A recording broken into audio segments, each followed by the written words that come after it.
We could all rise for the pledge, please.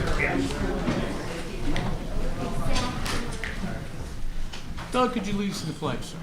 I pledge allegiance to the flag of the United States of America and to the republic for which it stands, one nation, under God, indivisible, with liberty and justice for all. A moment of silence for the men and women in the armed forces, our first responders, our veterans, those fighting the good fight of Ukraine, and those poor people that are involved in the conflict in the Middle East that have lost their lives. Thank you.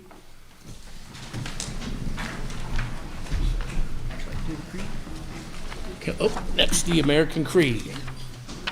Katie? Okay, join in if you like. This is the America's Creed.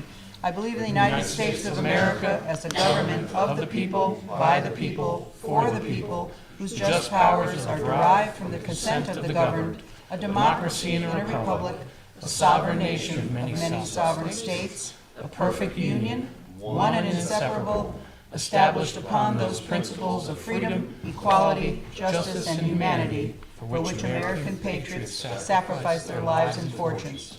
I therefore believe it is my duty to my country to love it, to support its Constitution, to obey its laws, and to respect its flag and defend it against all enemies. Thank you.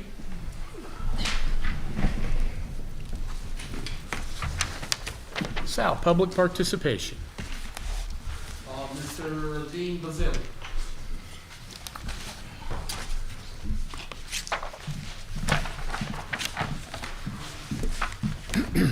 Hi, my name is Dean Borelli, 6 White Swan Drive. I just want to make a public statement. I often hear people say that the level of vitriol in today's politics is something altogether new, but the truth is it's not. The political divide has been with us since our country's inception, and arguably even more heated today than it is today. However, what we're witnessing now, and what I believe people are referring to, is the loss of our civility. And it's just become all too common in our political discourse. Unfortunately, I witnessed this loss of civility right here at the last town council meeting. After that meeting, I took some time to reflect on and rewatch some of the exchanges between the two sides, with a specific focus on how the town plans to address and improve safety measures along Route 7. On the one side, I heard a well-articulated plan laid out by the mayor, his team. I saw immediate action taken by the mayor, the chief, as well as our delegates to push the state DOT for necessary changes and improve safety along Route 7. On the other side, I heard some deeply concerning suggestions on how best to improve the road and the total lack of understanding of the necessary processes. Additionally, there were numerous mentions of a 2016 assessment report concerning Route 7, continued questions as to why we weren't referencing or utilizing this report to take action or approach the DOT sooner. First, that is just simply and factually incorrect. The mayor, his team, and our delegates have been corresponding with DOT numerous times over the years concerning Route 7. And additionally, if you recall, in the meeting prior to the last one, Representative Harding mentioned that previous inquiries were made about getting additional lights added to Route 7. And the pushback from the DOT was that more lights would actually increase the accidents. However, now, and yes, unfortunately, after yet another tragedy, the DOT may be realizing that it's better to have a few more fender benders than have the tragic accidents we're seeing, and therefore, they're going to conduct another road assessment. At the time we should be setting aside political ideology and ambitions, I watch in amazement the continued flailing attempts to attribute blame, to smear, and besmirch political opponents. You either didn't have all the facts, or you clearly were not informed enough to understand the limitations set upon the town with regards to implementing changes to the road, which is owned by the state. This lack of understanding caused me to question A, your judgment when you interject yourself into a domain of conversation to which you're neither qualified for or just sufficiently uninformed.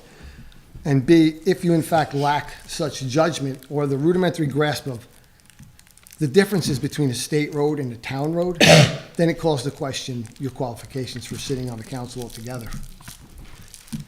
Now, it's abundantly clear to me that that's not the case. The Democrats on the council are extremely bright, articulate, and intelligent, which is why I can only draw one conclusion from that line of questioning. It could be summed up by what's become known in political circles as Rahm's rule. Remember Rahm Emanuel he was the chief of staff for President Obama, when he infamously stated that, to quote, "Never let a serious crisis go to waste," end quote. It's a sad testament to how far political ambitions can cause one to fall. It's clear that you're attempting to lay blame for a horrific accident at the feet of the Republican Party for nothing other than political gain during an election season. I'd like to believe that the motivations in the words stem from a simple lack of understanding or insight. This, to me, would be far better than to believe your motivations were spawned from political gamesmanship. The way I see it, a parochial understanding of procedures is far better than having malevolent intent. Dina, you got a minute? Now, a heated and spirited debate is good and a necessary component for a healthy republic, and we've all heard the adage, iron sharpens iron, and it's true. But this was not the case at the last meeting. It went beyond the pale, stooping and to a level of exploit and at a tragic time, and putting politics in front of what should have been a caring and learning moment. It was not time for finger pointing, it was time for collaboration. In my opinion, it was a missed opportunity to lead. Sadly, you missed an opportunity to show how we could rise above political partisanship and solve problems together. If there's one thing that can and should be able to unite the two sides, it's the need to protect the lives of our fellow citizens. That being said, the exploitation of suffering to further political agenda is abhorrent and an unacceptable behavior. Dina, you up? Okay, well, to that end, I just would like to not see any more of the political gamesmanship take place at these meetings anymore, especially when it comes to public safety. Thank you. Mr. McBride? I've got to get up.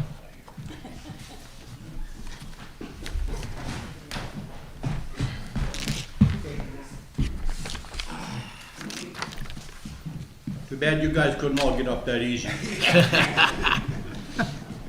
Good evening, Jeffrey McBride, 288 Kent Road.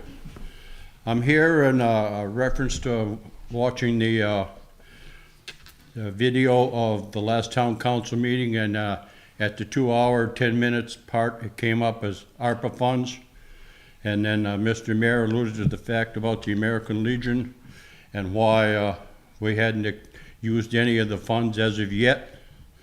I would have been here last month, but I lost a dear relative and I was out of state for 10 days. And then get back from that to find out that my daughter-in-law is dying from acute myeloid leukemia. So things have been real busy in my family as of late. And I haven't been spending much time doing anything. But I watched the video, and the part where Mr. Murphy was talking, which I have respect for you, okay? And I think you know that, but I gotta bring this up. Mr. Murphy and I talked very briefly on 9/11 ceremony about the funds, and I told him that I was considering retracting the request for the funds and going in a different avenue for the $17,500. And he felt that that different avenue might not get approved by the town council. And it was left at that. And he alluded to the fact that the money was gonna be good to go back into the fund and give to the VFW so they could buy medical equipment. We can't afford it because we have absolutely no place to put the equipment. And neither does the VFW. When you look at their building that has 2 formal rooms for parties, etc., and then a bar downstairs, that's all they got. But anyway, that's neither here nor there for now. But I just wanted to let everybody know that when it comes to the American Legion, and speaking for the American Legion, when we vote on things and it's passed and stuff, then I will institute whatever is necessary for whenever we vote on things. And we did have a vote on this funds, and there's some talk about going a different avenue. And I'm asking you folks to let me have to the second meeting of next month, and I'll be prepared, and I'll try to get on the agenda so that I can talk more than 5 minutes. And present my new proposal. But I'm asking the mayor tonight now if the 17,500 is still intact. Yes, sir, it is. If it is, okay, I appreciate that. And I'll let the guys know. And then if Mr. Murphy wants put any input into it, I'm open to it, okay? But I just want to let people know that any decisions that are made by the American Legion ultimately come from me, okay? And I gave you a copy, each and every one, a copy of what we had proposed in September last year. And I believe we got about another year left, which is more than enough time. So I have to speak to a few people and see what I can get done, and I'll present it to the town council at that time. It'll be the second meeting of next month. And I appreciate your time. Thank you very much. Thank you, Thank Commander. you, Jeff. Now I gotta get out here and go sit down some. I don't have anybody from the list, Mayor. Okay. Next, we're going to go to proclamations. The first one is a proclamation, Domestic Violence Awareness Month. Whereas in just one day across the U.S. and its territories, nearly 75,000 victims of domestic violence sought services from domestic violence programs and shelters. That same day, more than 9,000 requests for services, including emergency shelter, housing, transportation, child care, and legal representation, could not be provided because programs lacked the resources to meet victims' needs. And whereas the impact of domestic violence is wide-ranging, directly affecting individuals and society as a whole, here in this community throughout the United States and the world. And whereas racism, homophobia, transphobia, ageism, discrimination based on physical ability, nationality, or other factors help to perpetuate domestic violence and make finding safety even more difficult for some victims. And whereas the need for safe house continues to be rated as survivors' most urgent need. And whereas the town of New Milford joins with others across Connecticut and the nation in supporting victims of domestic violence, as well as local programs, state coalitions, national organizations, and other agencies nationwide who are committed to increasing public awareness of domestic violence and sending a clear message to abusers that domestic violence is not tolerated in the town of New Milford. Whereas domestic violence impacts millions of people each year, but it can be prevented. Preventing domestic violence requires the collective voice and power of individuals, families, institutions, and systems. Now therefore I, Pete Bass, Mayor of the town of New Milford, do hereby proclaim October as Domestic Violence Awareness Month. Recognize the important work done by survivors, domestic violence programs, and victim service providers, and urge all citizens to actively participate in activities and programs to work towards the elimination of intimate partner violence. We have another proclamation. This is for Breast Cancer Awareness Month. Whereas breast cancer is the second most commonly diagnosed form of cancer for women in the United States and remains the second leading cause of cancer death among American women. And whereas mammography and X-ray of the breast is recognized as the single most effective method of detecting breast changes long before physical symptoms can be seen or felt. Early detection and improved treatment is believed to have significantly reduced the number of deaths caused by breast cancer. And whereas researchers, scientists, and numerous nonprofit organizations are dedicated to discovering the cure for breast cancer. During the month of October, we acknowledge the extraordinary commitment and effort invested in this cause. And whereas we recognize that over 2.5 million Americans are breast cancer survivors that give us hope of a better future. Now, therefore, I, with the support of those who continue to cope with breast cancer, Pete Bass, Mayor of the town of New Milford, on behalf of the town council, extend our deepest respect for survivors and those advocating for the prevention and a cure.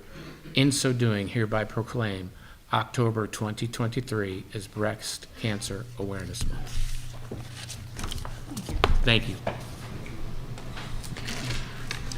We'll move on to item number 5, the consent agenda. I'd like to move that we approve items 5A prior. Is now appropriate time to request something that we don't on the agenda? Would that be appropriate now? To do what? To move something on our agenda up.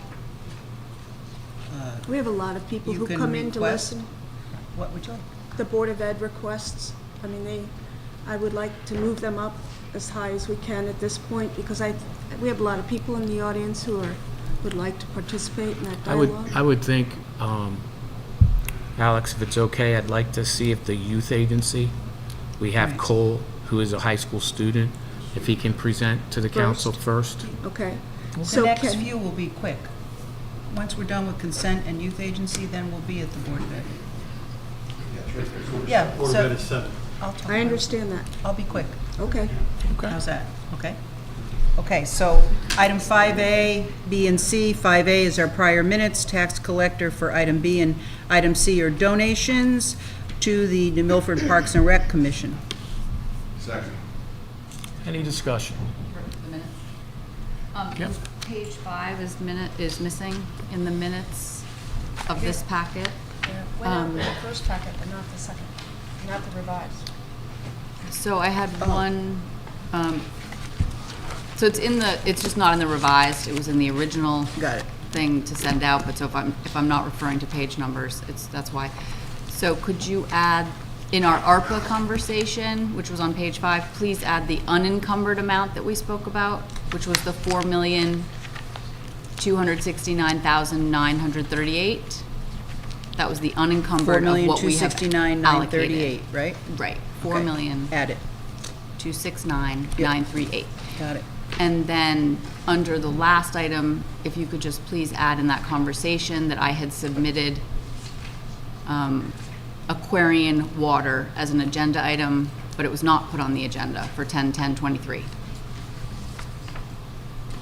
Okay, that you asked to add Aquarian to that agenda. Okay, That was not listed in the minutes, but the mayor spoke about it. right. And Stephanie, got that, Stephanie? Yes, but Hillary, you also want to add your attachment to be added. In the packet, yeah. Yeah, just. Sure. Thanks. Okay. So, I just want to say on behalf of the Parks and Rec that the following donations, there's one that's not theirs. The Public Library requests permission to accept a $100 donation from the New Milford Refugee Resettlement Group. And then the donations for Parks and Rec, these would be $100 from Big Y, $100 from Union Savings, $75 from Housatonic Valley Insurance, $150 from All American Waste, $100 from Candlewood Valley Pediatrics. And Park and Rec would like to thank all of those donors, and they would like to have the funds put into the Park and Rec Recreational Gift Fund. Do I have a second? We have second. Oh, we do. Yep. Okay. Any discussion? All those in favor? Aye. Opposed? Any abstentions? Thank you.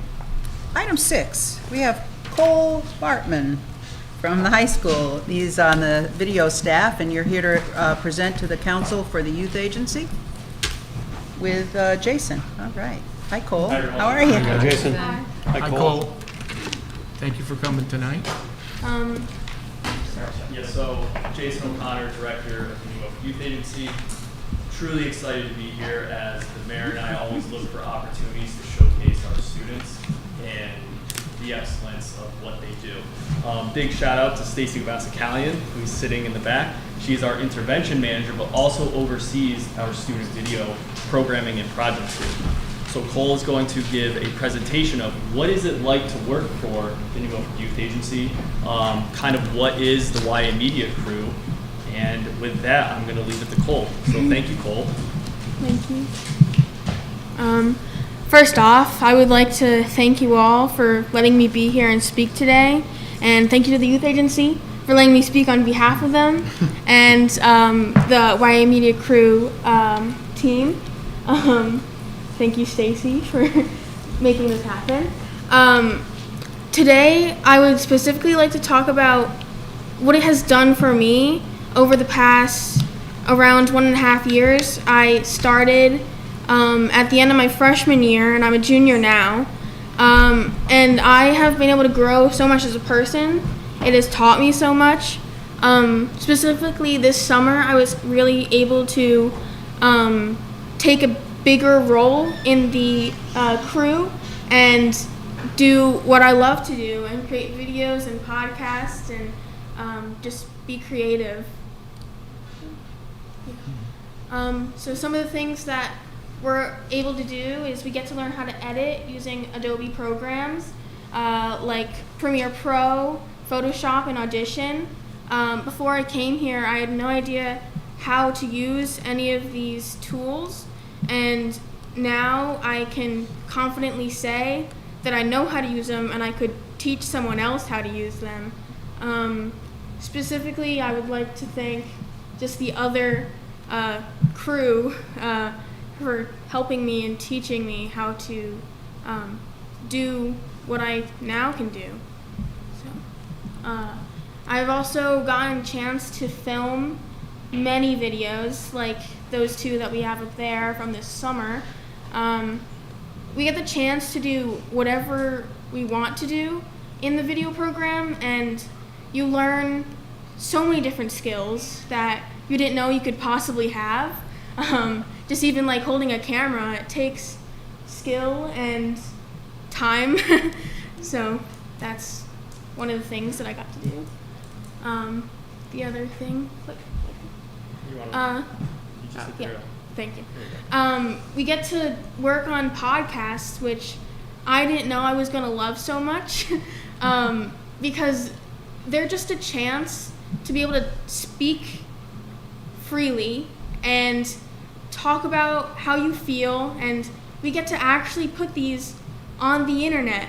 Like, like they're on Spotify and Apple Music and other platforms, and like in the photo there, I was able to coordinate a podcast with kids from the middle school where we got to talk about that experience and growing up, and it was a really good conversation that I love being able to share.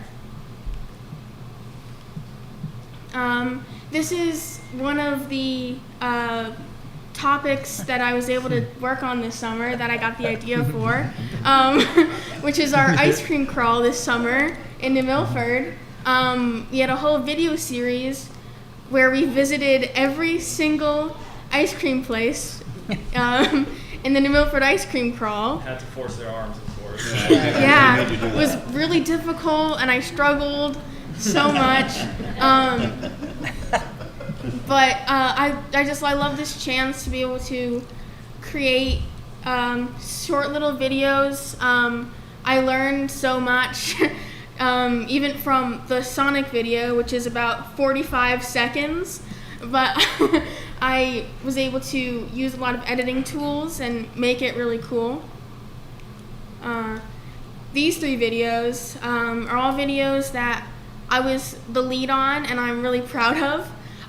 The top one is one that we did a while back in May, I believe, with Affinity Esports, and I loved doing that one because I got to learn so much about editing. The second one there, Surviving High School, looks a little serious, but it's more about friendship.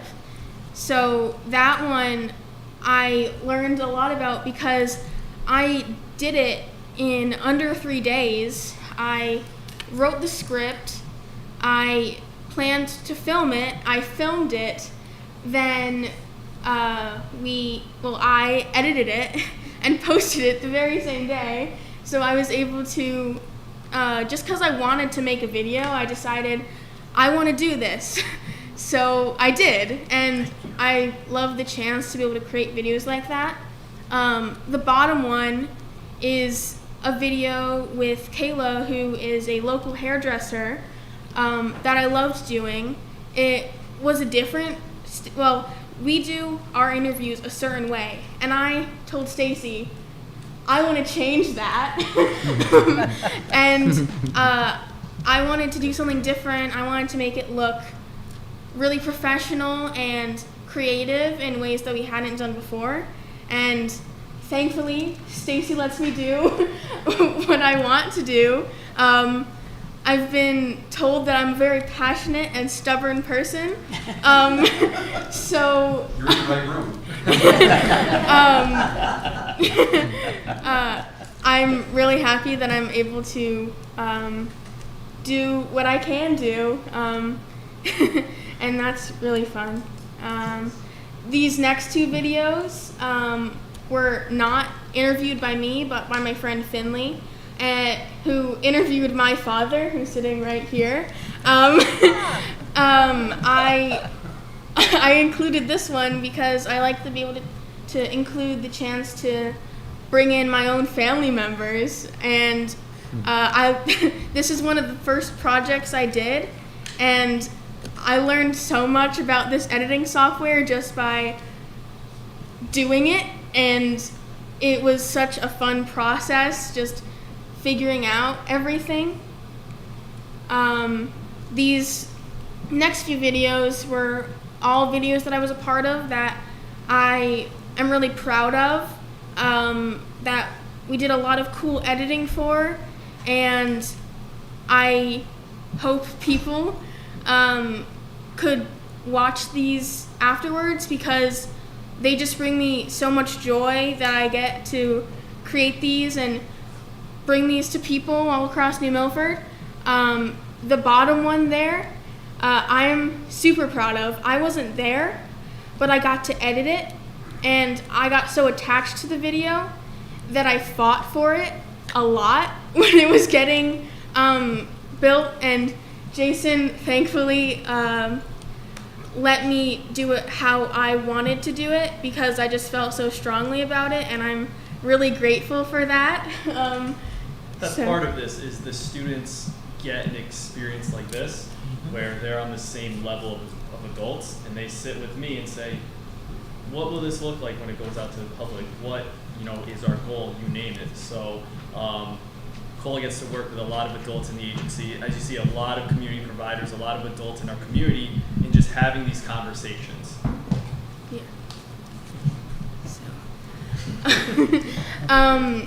I would like to thank everyone for letting me speak, and I would like to thank everyone who lets me do what I do, and I'd like to give a shout out to the rest of the video crew who was not able to be here today. Dylan Hadet, Finley Reservoir, and our new member, Anya McInerney. So thank you all, and have a good night.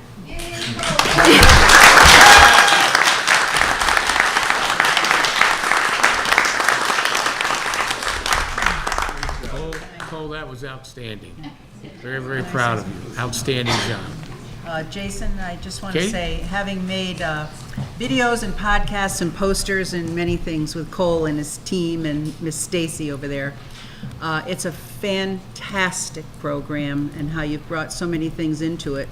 And I'm happy to see there's some new blood coming in because Cole's going to be, are you graduating next year? Next year. Yeah. And it's actually amazing. And I hope, Cole, you might be able to teach me a little bit about editing. Would you like to do that? Great, thank you. But it's just a really good program. And Cole's dad, be very proud of him. Absolutely. You are, I know. Yeah. Chris? So Cole, I just want to say that how impressed I am with you standing up there.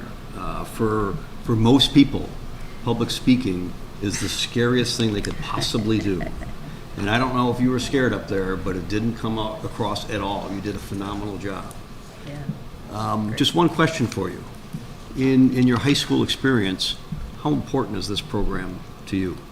This has been extremely important to me. It has taught me so much more than I even realized when I was doing it. Actually, one of the things that it has taught me is public speaking. If you probably asked me a year and a half ago, you're going to talk to a room full of people about yourself, I would have told you that you're crazy. But it gives you the opportunity to expand and I've become a leader and someone that people can trust in, I hope. And that specifically is something that this program has given me. So. Excellent job, thank you. And excellent job, Dad. And Jason and all the adults. Yeah, great job. Okay. Jason, can you speak to item B? Katie, Yes. can you read item B? Yes, so we have under item 6B, I'd like to make a motion that we approve the youth agency accepting $20,500 grant from the Connecticut Department of Emergency Services and Public Protection. This grant is a collaboration with New Milford Public Schools to provide educational and training opportunities to prevent and inform individuals about identifying, reporting, responding to, and avoiding abuse. Second? Okay. Jason, just so those that are watching, those in the audience, can you kind of talk a little bit about the collaboration with the schools and what's going to be happening over at the auditorium at the high school? Absolutely. Thank you all.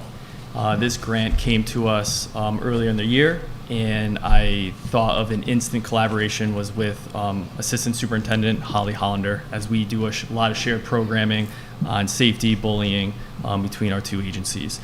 The grant will expand on our existing programming that the town offers, including previous public movie screenings, parent workshops, and student workshops. And what it will look like is we were looking to have this be comprehensive. We didn't want just a one and done because it is ARPA money from the state of Connecticut. So we looked at building on not only student presentations that are happening in school, but there's going to be 2 community presentations as well as continuing education opportunities for the schools that are participating. So this Wednesday, the 25th, at the auditorium is going to be the kickoff event for parents and guardians to come and start this initiative that the town and the schools are embarking on. And give you some details. Again, that's in the high school auditorium, 6 to 7:30 p.m. And this is the first event. It's going to be covering conversations about what are the current apps, cyberbullying, sexting, social networking, essentially how to keep both your family and your children and students safe online. Internet safety and our interactions with the internet differs from us adults to the populations we're looking at and the students. And that's beginning, we're looking at 5th grade through 12th grade. There's going to be individual student presentations for those grades, as well as the 2 community presentations with the continuing education. Unfortunately, the youth agency, the schools, and the police department have all seen a rise in this concerning online behaviors, both in our student populations as well as in our families. We've seen a direct need for interventions and prevention related to online abuse. A lot of that lands into the Juvenile Review Board and some of what we see there. And that could be referrals relating to online abuse, such as internet safety concerns of sharing intimate images or harmful texting, video recordings on TikTok, social media posts that causes students social and emotional distress. So with that, we wanted to build on what the town is already doing. And we're enlisting the help of Scott Driscoll of Internet Safety Concepts. He's going to be the lead presenter through all of this. So that's how it's going to look like for the town and the schools. The real reason is it was important, again, to build in that continuing education for the Sarah Noble, the Scotticoke, and the New Milford High School to keep this sustainable and to keep this on the forefront. The mayor and I have had many conversations relating to the community's responses to bullying, internet safety, and this kind of was a perfect support system on how we can keep that a priority for the town of New Milford. I hope to see everyone there on this Wednesday. We have great community partners joining us. The Students Against Destructive Decisions will have a table, New Milford's PTO, our friends over at the police department, New Milford Can, as well as the youth agency. So we're looking to have a nice community kickoff of this. Questions? If not, thank you so much just for this opportunity to speak on this. Yes, just say where and when, again. It is at the New Milford High School, the auditorium, 6 to 7:30, but doors will be open at 5:30. Wednesday. This Wednesday, 25th. 10:25. Great. Jason, thank you. We have a motion and a second on the floor. Any further discussion? All those in favor? Aye. Opposed? Any abstentions? Thank you. Thank you, Jason. Thank you. Great job. Cole did better than me, so. Okay, item number 7, I'd like to move to approve a Board of Education request for the release of $984,078 for their 23-24 capital projects from the Board of Ed Capital Reserve. Second. By Cole. Second. Any Thank discussion, you. Councilman Murphy, seconded? Any discussion on the motion? I think I was. Chris? Hillary actually seconded it first. She said it. Sorry. Doesn't matter. Either way matters. Okay, Chris? So, questioning, where's my, here we go. So some of these capital items, everything kind of makes sense. So one thing on the Chromebooks, so basically, did I read it accurately that the state made a change in software which basically invalidated the operating system on the Chromebooks we have? Did I get that right? Some of the Chromebooks that we have, not all of them, are aging out of the browser that you need for the testing. How old are they? Those that are aging out? 4 to 5, the ones that are aging out, Yeah, yes. okay. All right. Kind of a somewhat related, but I had a question from parents on, there was recently a distribution of new Chromebooks, and what does somebody do if their kid has one that's maybe limping along, missing keys, that sort of thing? What should they do? Oh, they can take it to the office. Okay. And we have a tech who can help. Okay, Yeah, either give them a new one or refurbish the one that they have. okay, Sometimes keys go missing. yeah, thank you. Getting to the facilities, so I'm looking at the sprinkler tests and the asbestos inspections. Those don't seem like, so capital is supposed to be non-reoccurring, kind of tangible items. These seem to me things that should be accrued on a yearly basis in the operating budget. Would you agree? Yes, I can take that. Basically, you're referring to, we have, in our operational budget, we have a 6-month test for asbestos. So it's every 6 months. That's in our actual operational budget. And then we also have the sprinklers, which are once a year, in our operational budget. Outside of that, the mandatory 5-year and 3-year asbestos and sprinkler are a larger expenditure and a much larger time frame in between. So it was on the capital plan. I just don't think they qualify as capital, in my opinion. This conversation, I hear you, this conversation about capital has been going on forever. And it's a balance, Mr. Cosgrove, because some of the things that are long time expenditure that come up 3 to 5 years, we also have to keep our operational budget down as much as we can. And we work with the town and the Board of Finance for those approvals. So I think that some of it is a balancing act, but there is no doubt that the more you put into the operational budget, the direct hit it is to the taxpayer. And if you have something every 5 years, it's a little bit less of a burden. What we're trying to do, and what I think the town has seen and what we're trying to do, is constantly put on the roadmap of what we know is coming, getting it into a cycle. So we know every 2 to 3 years you're going to see this. That's why the 5-year capital plan fluctuates and we move it. I think that it's a real progress to identify those reoccurring 2, 3, 5-year expenditures and then have a conversation where do you want to put them. Yeah, I agree identifying them is key. It just seems to me we're not saving the taxpayer anything, right? We know we're going to need to do this every 3 and 5 years. And so Every 5 years, every 3 years, yes. Yeah, I mean, it's in private industry, there would be no question this would be in the operating budget and would never be in capital. The other question is the state mandated HVAC evaluations. When do we think that's going to happen? Because that's, well, it says here it's mandated. We know that's going to, it is mandated. So when do we think that's going to happen? So it's January 2025. It is mandated by state law. Okay. For us, though, to apply for the grant, HVAC grant that is due December 31st. We need to get this approved. We want to be in the forefront of trying to receive money. And the last time around, because we didn't have a plan in place or anything approved, if you will, they don't take you seriously. Right. Unless they know you have a backing and a plan. Yeah. And we want to be Good. recognized and recoup money for the town of New Milford. I fully support that, and I think even on top of that, the fact, because everybody in the state's gonna have to do this. No And there's kidding. gonna be a flood. That's to, why we're doing it now. Construction That's people and exactly that, why. and so Yes. getting, fully support That's that. 100%. So we did do a request for information, and we received back 6 from 6 different companies. So Great. so we're ready to Awesome. evaluate them this week and next week, Great, and figure out where we're going to go. But that's going to put us closer to the head of the line awesome. because we're doing the proactive work ahead of time. Exactly.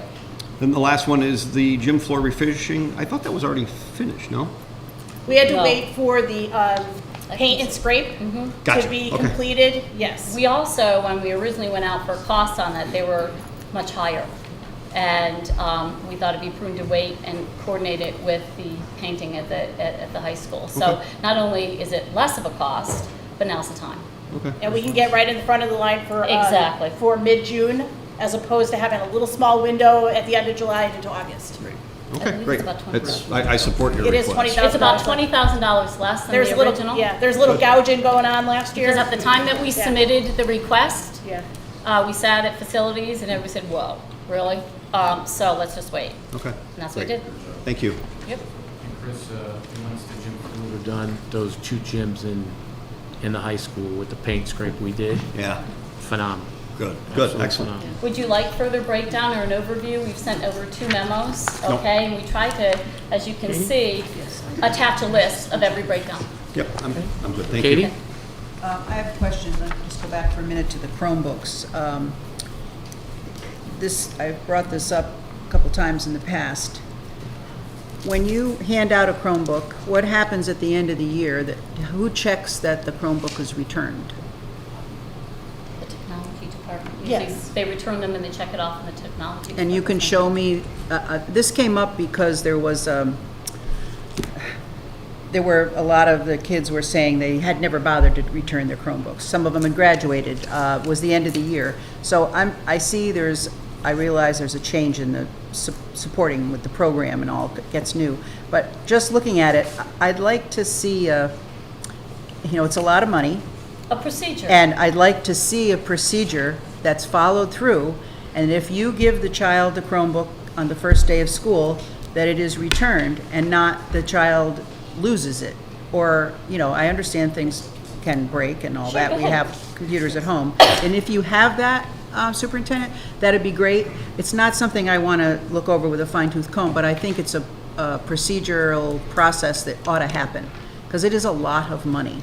It is, and technology And it's is your never money. going to go away. You're always going to need Yeah, to I'm not worried replace it. about updates in that, Wendy. No, I'm just but we saying have it's the a lot of equipment. money, it's a lot of money that comes out of your pockets to buy them, and if you don't get them back, that's a loss. So it's really to protect you. And just one other question, in the technology, the $477,000? Yes.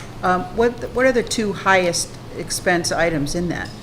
I believe we have 400 non-touch laptops, grades 3 to 12. No, the amount of money. I don't know about I just want to know, what's it come to for the 2 top items in this that you're asking for? $225. 225 for Is one, that's the The big 2 touch boards? most expensive things Yeah, are okay, the smart board refresh for $100,000 yep, and the 3 through 12 Chromebooks for $125. okay. And then the next I was level wondering is where the those- 200K2. The Correct. whiteboards are at the top then? Yes. Yeah, okay, thanks. Just as one point of clarification, we're doing better with asset tags on each of the Chromebooks and having a system of spreadsheets for those. Good. The one question I have to find out is, do students keep them, so let's say they start Sarah Noble in grade 3, do they keep them Oh, through grade yeah. 5? I don't know the answer to that, or if they're collected at the end of the year. So I'll email you that answer. Sure, thank you. And I'm all in favor of you taking the money. I will say on the Chromebooks, my son got one at the beginning of freshman year, coming towards the end. We've seen, everybody's been pretty diligent in your IT department with it. but I Yes. know they said you're gonna keep it all the way through as long as you keep it. Yes, That's for it. high school shape. for sure, for high Yeah. school for That's sure. the intent. Yes. And Yeah. you have to sign off when you collect that, just to Yeah. be clear, not only when you return it, but when Right. you pick it up, there's a commitment to that. Yes, I remember signing So we those can track it documents. Right. and work with that. Yeah, so just to give some support to that. Yes, on the technology subject, is AV project, is that antivirus? Audio-visual. AV projects. Could be audio-visual in their world. I think it's No, no, no. audio visual. It's That's, 50,000. so AV projects are usually such things as sound systems in the gymnasium, audio-visual projects. That's it, it's- Yes. Some work in the auditorium at the high school and at Scotticoke. That is not for, the firewall work is what you're referencing, I believe. No, actually, typically you list AV as an antivirus, but. you Oh, no, call it audio-visual, yes. This will be it, that's not, I have no issue with that. Firewalls, do you have firewalls right now? Are you compliant? We are compliant as far as what the state requires schools to have, and we are part of the Connecticut Educational Network, and that is the network that schools throughout our state use. And so there are firewalls that go with that. I can get you more specifics. You maxed out my knowledge. No, I got it. The only things I'm mentioning because if you're not compliant, then we have an issue. Well, sure, of course. Sure. Yes. Now, It's on the also routers and switches, one of the things we had this discussion before, is Right. that when you're buying all this stuff, you don't have the leverage to get an equipment, firewalls, routers, switches, servers, and all that stuff. If you're buying it in bulk, let's say we have joint That's one of the technical conversations, things. you're I haven't exactly finished it. So this is what we're trying to do, and what we're actually discussing is to have a little more like, joint sessions on getting those stuff. I tell you why. Because you're going over these different technologies, and at some point you have apples and oranges and oranges and everything else, right? So, first of all, to maintain something like this is horrible. Second of all, to be compliant is another problem. Again, I'm just saying it's easier to do this as a bulk, as a combined session type of thing, which I think we're gonna have that session, right? Sure, I think that's planned for the 30th, but I do want to say one thing about the firewall, the servers, and the switches. So some of that is eligible. Schools have something called the E-rate, and those are federal dollars that we're able to get a discount on some of these items for. So for the firewall, for the servers, and for the switches, we get 60 cents on the dollar for those things. So we get a nice discount because it's an educational entity. It's not only the money; it's also the maintenance, right? So you have a skill set. Sure. And if you're all over the place, you have to upgrade the skill set, or you're off. Then the compliance goes. I don't want to go too much to it, but since we're gonna have that session, obviously I'm gonna talk about this a little more. But other than that, I don't have. If AV is not antivirus, Oh, no. okay, so be it. It's a very old term, audiovisual. All right, fair It enough. still works. And it's not this AV that goes to your. No. Okay, good. All right, good. Thank you, Sal. Any other questions? So we have a motion and a second. Is it- All those in favor? Aye. Opposed? Any abstentions? Thank you. Katie? Item 7B, excuse me? Sorry. I move to suspend the rules to add East Street to the agenda. Do I? Now? Yeah, because it's No, a I mean, Board it's of Ed. Between, A and B? oh, no, not between A and B, sorry. And we still have B, We still have the next one. yeah. Is there a second to the motion? I did. We'll do it between. Between 7 and 8. Great. Between 7 and 8. 7C? I'd like to ask if we're going to do that, let's take care of number B. 8, because Yeah. that happens to be the Board of Ed, and then I don't think we need, unless you want them all to stay, in which case, Mayor? Yeah. Absolutely. Okay. All right, so let's just finish this and then Yeah. we'll put it in there. You have a motion on the floor. Yep, we have Yeah. B, so we have a motion and a second. All those in favor? Wait, on which Thoughts? one? Yeah, No, we just did, I didn't get B no, we done. just did, no, we haven't done it. 8B. I haven't 8B finished we 18. have. Hillary's motion is for 8B, right, for East Street? No, No, it's no. added to No, the it's agenda. added. Correct, but item 8B, right, is East Street? No, 8B is this one. No, it's 7B. Item number 7B is what I'm starting to motion to But you have a approve. motion on the floor. Right, there is a motion on the floor. Oh, okay, I get Suspend what the you're rules, saying. add All right. to the. And I ask that In we a wait second. until We wait until after B. after item number 8. 8. Yeah, yeah, To discuss your Not motion or to B, vote? item 8. to discuss the motion. Yeah. Yes. Okay, as I long as agree. you're not going to put it in between A and B. No, I agree. So are you withdrawing the motion? Hey, we're gonna discuss it after we do, Right. B. Yes. And, B. no, and item A. Right. To, But you have a A to, motion on the floor, do you want to? she's gonna withdraw the motion I'm going to for withdraw now. the motion yeah, right let's now. do it. There we go. There Let's we just make it a little cleaner, okay? go. Absolutely. Okay, so once again, on item 7B, excuse me, Be quiet down, please. item 7B, I move to approve the Board of Ed request of release of $28,534.34 for 50% of the fire claim for items not reimbursed was for the fire, as items could not be validated. We have an Second. attachment they don't have, but And we have a second. Any discussion on the motion? Chris? So what happened to these items? So we had these items, but the insurance company So doesn't these are cover some- them. What's? Yeah, for instance, some was like the theater clothes that, due to the fire, they were just, disposed of, obviously to get rid of them. So see, these are some of the items that were taken care of that way, just to move them out of the way for the fire. So there's things that. So we have no proof that we had them, but we know we had them, and the insurance Correct. company is saying, so we kind of threw them out without taking pictures or anything. they were a loss. Could I ask Wendy to speak to that, please? Did you want to say something? I think that's, I mean, basically, the Board of Education, the submitted claims were, came to $473,821. The shortfall was $57,076. And with conversations with the mayor, we thought that we should split the difference. This has been going on for months. It is an extremely complicated process. We've been on calls in which it's very labor intensive. And to go through millions of dollars and quantify everything, we began with a shortfall of $165,000 about 3 months ago, went back in July, had a call, put everything on a spreadsheet and said, okay, how are we getting from there? Reduced it to $67,000 and now got it down to $57,076. And when we looked at the differential and we broke down the spreadsheets of what exactly can't we quantify, for example, certain pieces of furniture. They're small items, but in a large claim, you're dealing with a .03, so you've got $57,000. And we agreed that we wanted to close it. Is that fair to say? Absolutely. And so the thought was, let's just split it and move on. And that's why we're asking for it. May I provide an example? Sure. An example is, let's say that we ordered 30 stools, and don't forget, the Board of Ed had to kind of put a lot of money up front so we could open school. We ordered 30 stools for a science lab.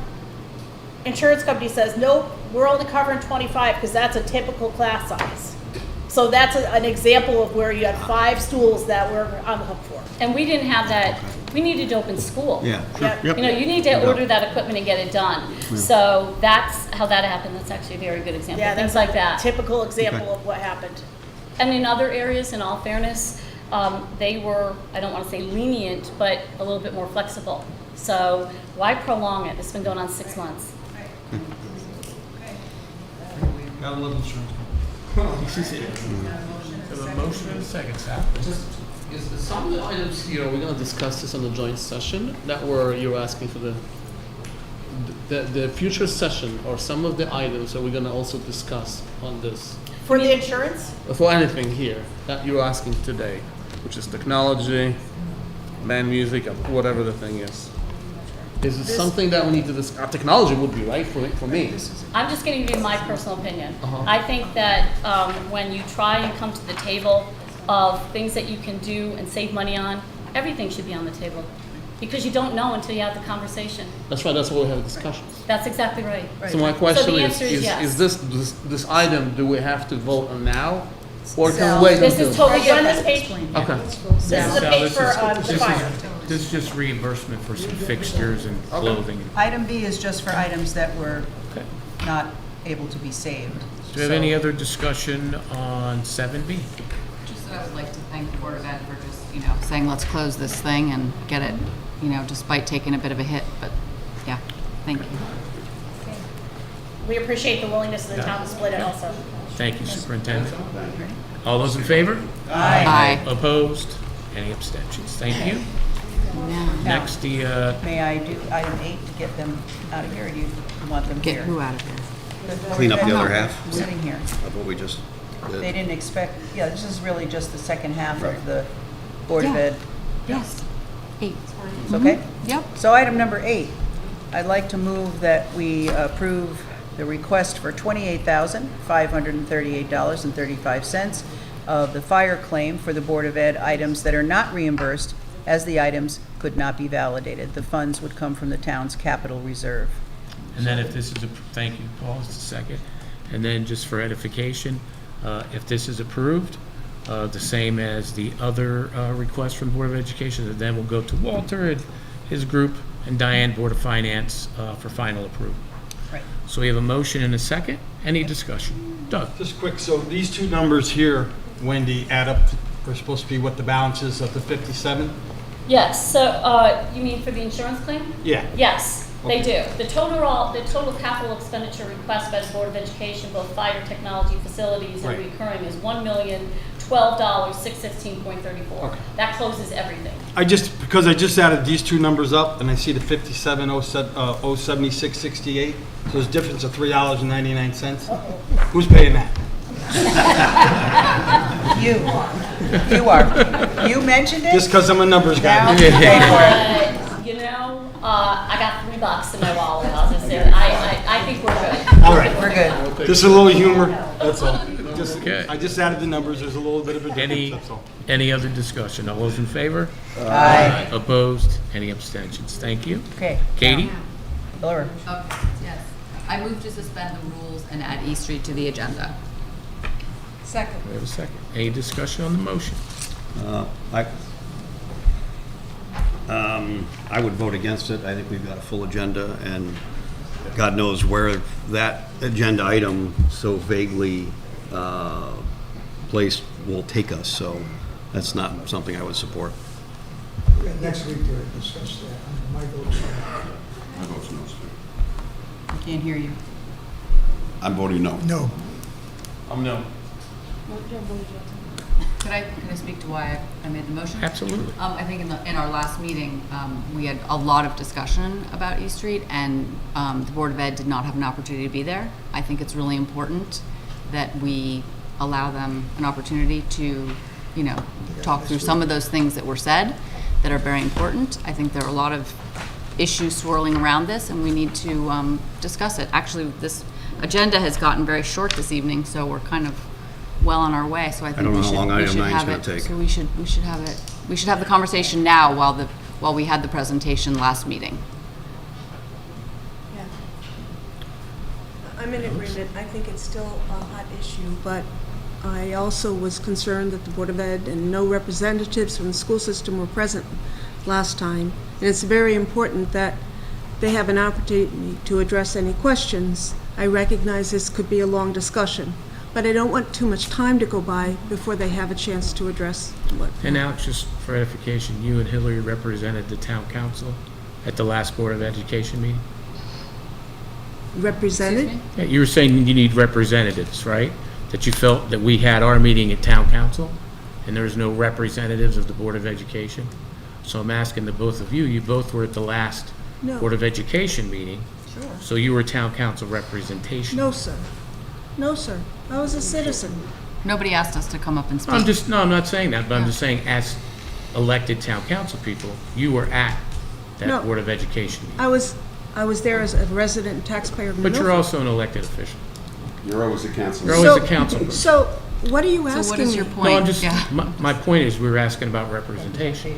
And all I'm asking was, you both were attending the last town council meeting when East Street School was brought up, correct? The last town Yes. council meeting, yes, we were both here. And you were at the Board of Education meeting, correct? Yes. Yes. Okay. At the end of the Board of Education meeting, the resigned Board of Education chairman gave you information. What did he give you? What did he give us? Yeah, what He didn't paperwork, give me what anything. paperwork did he give you? I didn't get any paperwork on that night. You're sure? I'm 100% positive. I did not leave that building with paperwork, but I left hearing a motion that was made to Yeah. release the letter that you wrote What? to the Board of Education. I'm not sure where you're I'm going. sorry, but what does this have to do with East Street. being able to have this Well, the conversation? with- discussion, a lengthy one, over an hour and a half, was on a letter. Yeah, An hour and a half. It was a- we were part of Meanwhile- the well, discussion. Me personally, I'd love to have this discussion. Well, Me have it. personally, Have it. okay? 'Cause- Yeah, let's have Go it. ahead, Kate. I just want to say, I understand what you're saying, that there wasn't anybody from the Board of Ed, but I think perhaps a better way to look at this is that if we put it on a future agenda, they can be prepared as well. Because I know some of the people that were involved in some of the Board of Ed meeting, they're not here, and maybe they would want to be, so I'm not saying I never want to talk about it, but I think putting it on here now is giving short shrift to the Board of Ed. I realize we have the superintendent and our chairman over here, Wendy, but they weren't necessarily prepared to discuss this, and neither would anybody else be, so we could do it in the future.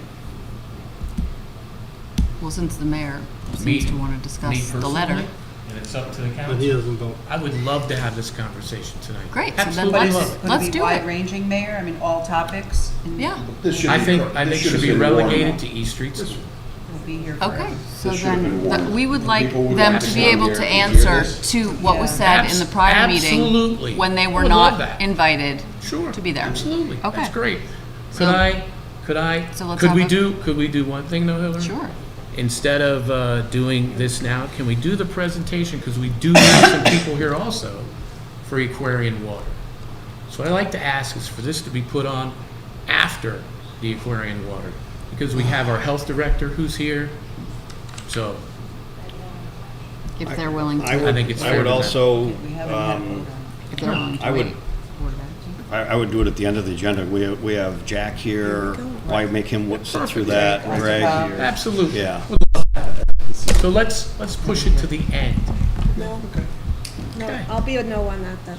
You'll be Well, a no? because, yeah, I think that there are many They're times that here. there are items on the agenda with no support information.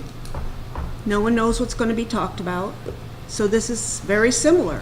And this is not in any way making judgment or trying to find fault anywhere. This is simply asking the Board of Education if they're prepared, it's great, but they have knowledge about the use of that building that none of us do.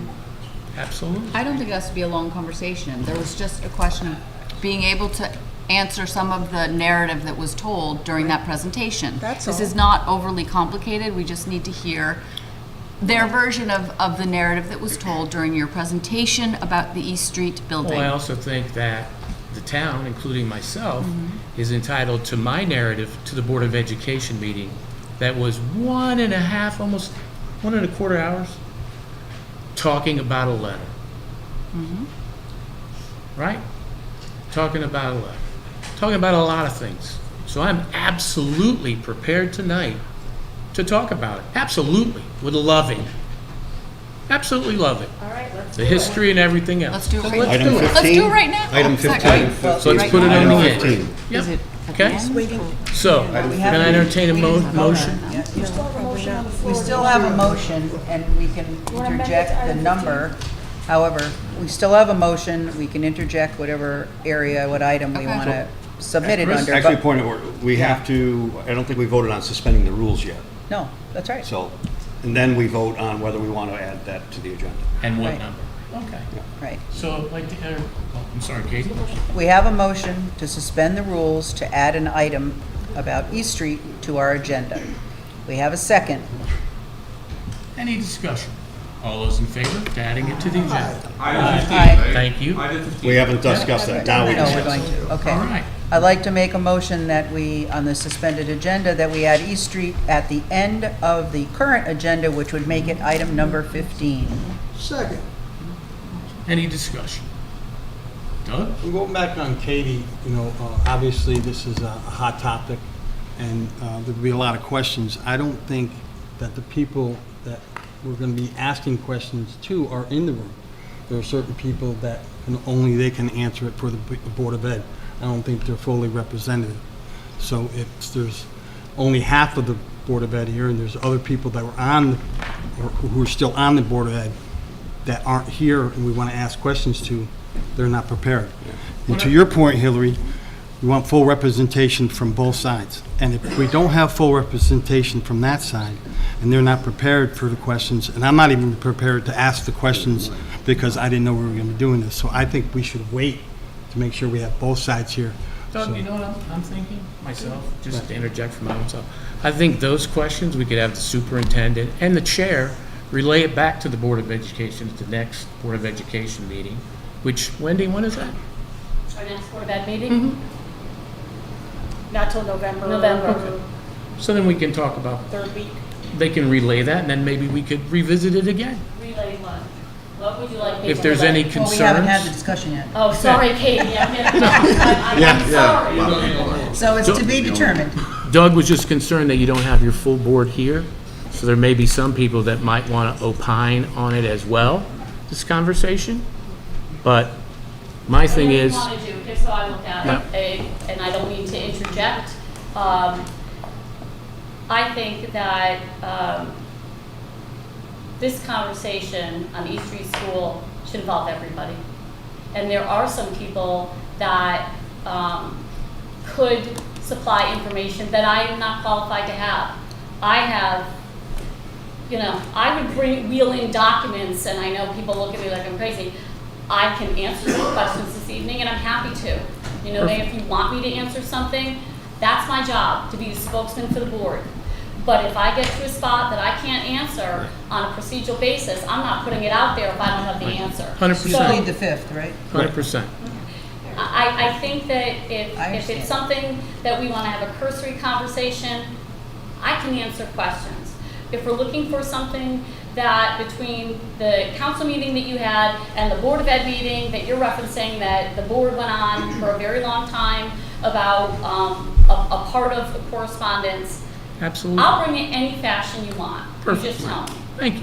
And Pete, that's my concern, is I don't want Wendy to speak for like hearsay. You know what the word hearsay is. I don't want you to speak for someone who's not here. I don't think And Wendy the would- language would be think different All than I the person have, or I here. can tell you what I have on East Street. All I have are in my head. Right. I have the numbers, I have the minutes, I have the dates, I have some of the actions, because most of the people in this room have lived it. Right. Can't make that stuff up. Yep. Exactly. So, some of the procedural day-to-day functions, I can't give you that, and it would be inappropriate. Exactly. But I think that it's ridiculous for all to sit here and recognize that it's not a sensitive topic. Right. And we better, pardon me? No one's saying that. No, but I think that we need to get to the bottom of it. I don't care how we do it, but I think we need to find a way to make this work. Right. So, Okay. so I don't have an agenda with people, and honestly, how So I Chris? speak.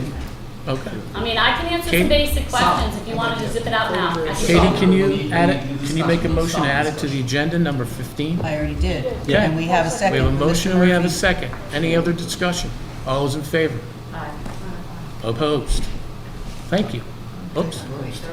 We have 3 opposed and how many? I'm not going down this road. We need to- I don't think we're prepared, I don't think I'm I'm not prepared prepared enough. at all for this. We're I not don't have going for photographs, people I don't have discussion. my I just said report. some, I just heard some here and some there. It's not a discussion. It's a discussion about some. So can you raise your hands again so those who are in favor? Before I put my hand back up, Stephanie, I'm going to ask the mayor a question. Do you have a part or a topic in particular, or are we going to talk about the whole thing? East Street School? Yeah. We're going to talk about how we got there. Do We're you going to want to talk. have that conversation We're going to talk tonight on the about. preliminary Oh, I basis? have all of it here. We're going to talk about that. We're also Well, going to then we talk can about do the that about the letter, right? It's concerning to Why everyone. is everybody voting no then? And what's that? Why is there all a no vote? I don't know. So I don't know. you technically voted. Hillary, I don't know. I just told you. It's a large, it's a very large topic. It's a very large topic. Excuse me, if I could just say something. Excuse me, guys.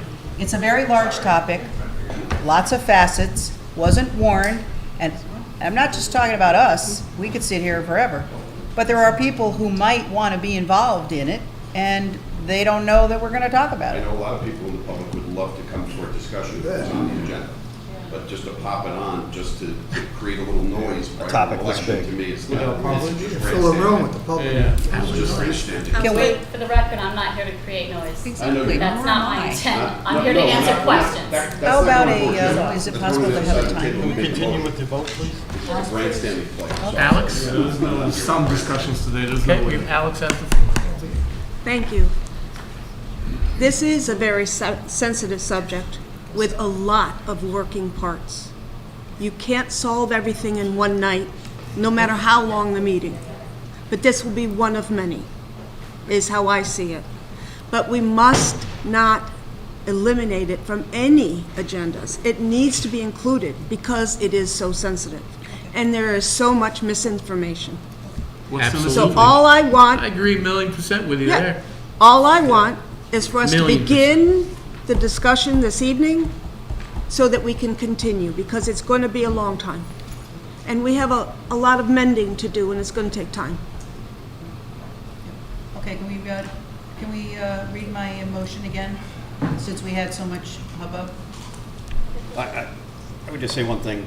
Yep. I don't think this is going to go on forever. It's the topic isn't that complicated, but it will take a while in one meeting to sort out. To think we're going to do this every meeting is kind of crazy. So, but I'm not prepared to really discuss it tonight.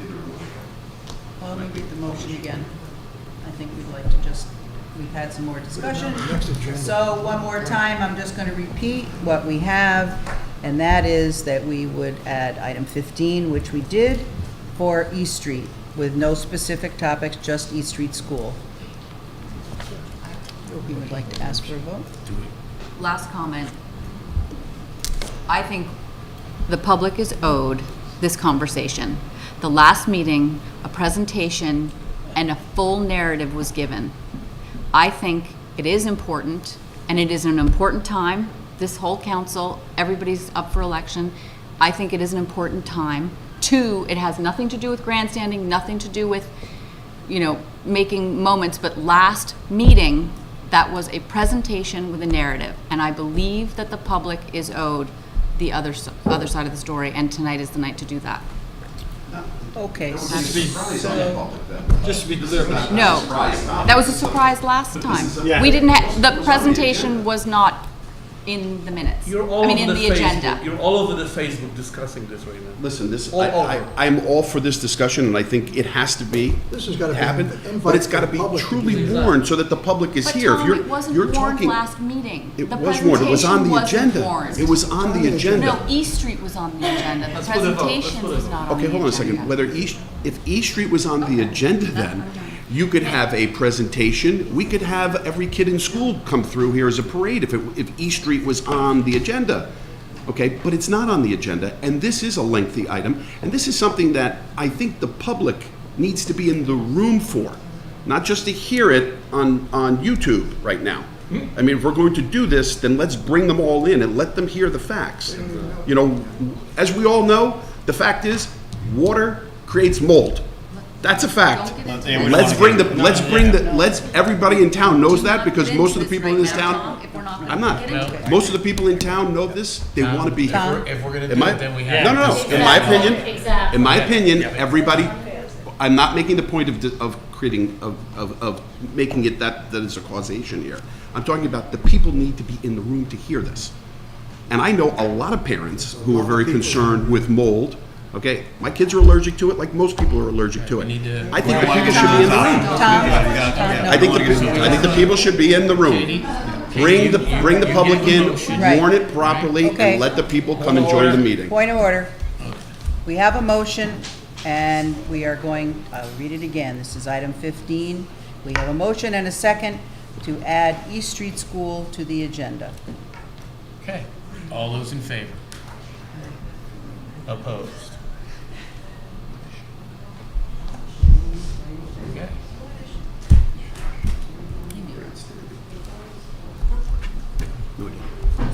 Now, I'd like to return to the agenda, to item 9. We We have a presentation from Aquarian Water Infrastructure Project for Aquarian customers, and I think we have our Director of Public Health here. Hey, Amy. Hi, good evening, everyone. My name is Amy Bethge. I'm the Director of Health for the Housatonic Valley Health District. And Amy, just before we get started, and thank you for being here, is I'd sent out to the town council, also to the public, that I was apprised today from Director George Logan that Aquarian Water could not make it tonight. They will be at our next meeting, and just for the record, and I'll give this to you, Stephanie, will be the Manager of Capital Markets, Mike Hiltz, VP of Engineering and Planning, Dan Lawrence, and Public Relations Director, George Logan. I'd also like to, before you start, Amy, is to caution the council, caution anybody in the public. This is going to be a business-like procedure. I want to caution any misrepresentation, as this now is under litigation with, I'm sure Joe can equivocate this, is if there is a false narrative, a half-false narrative that's presented, and there is a lawsuit that if it is a government official, there is no immunity. Is that correct, Joe? That's not correct. So just so everyone is aware that if we're going to talk about issues, we need to make sure that they're fully the truth. If they're a half-truth, a half-thought, just be wary, because I am certain that there is agencies on both sides that are going to be watching this and looking at the minutes. Amy, if I could, you and I had spoke. I'd ask you, thank you for coming tonight. I know you had forwarded over to me, which I will be giving to the town council. The response you got is we asked for Connecticut DPH to come, which is Department of Health, to talk about this. And for those that are watching on TV in the audience, and maybe some of the council members, we have State Senator Steve Harding. He's here. There he is. And he will talk a little bit too. And Steve, thank you for coming tonight as well. It's just so we can all start kind of at ground level, right? Who is responsible for the overseeing of water from Aquarian Water? That would be Pura, and that would be the State Department of Health. Is that correct, Amy? That's correct. Okay. So I'm going to be forwarding over the email that you received from the town council. I'm also going to put this on the mayor's webpage as well, with a lot of other information that the public health gave us. So it says, Amy, thank you for reaching out to my staff to request information for a possible participation in the New Milford Town Council meeting scheduled for October 23rd, 2023. We are providing to you as information materials that you may use to assist you in guiding the community through their questions on PFAS. I know that the staff might have shared some of the below information with you already, however, thought to outline a few details with you. Per and plurifugal PFSAs, I'm going to say PFAS, are currently not regulated through the Safe Drinking Water Act. In the absence of such regulations, Connecticut Department of Health is taking action to address the PFAS that are within the Governor Lamont's Interagency PFAS Task Force. I'll be putting this on our sites tomorrow.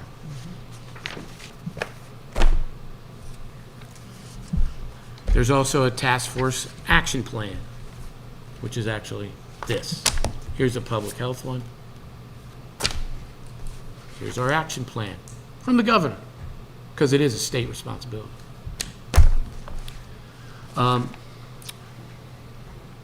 So let me see where I left off. Okay, in absence of such regulations, we just talked about that. One of these actions is to continue to monitor new research and modify health-based guidelines as warranted. The action levels for the 10 PFAS that Connecticut DPH uses as a health-based guidance values were developed by our toxologists. Amy, could you explain to the public and to the council and those watching on TV, what is a toxicologist? So really how these guidelines were set was was abundance of studies that were done both in animal and human populations, and what these toxicologists have done is taken a look at those studies and identified proper levels or action levels for PFAS based on a lot of the scientific evidence. Thank you. It also goes on the action levels for the 10 PFAS that Connecticut DPH uses health guidance, as I just said before. Values were developed by our toxicologists, and the messaging and educational materials that we are sharing with you have also been developed in-house to be specific to Connecticut's guidance values.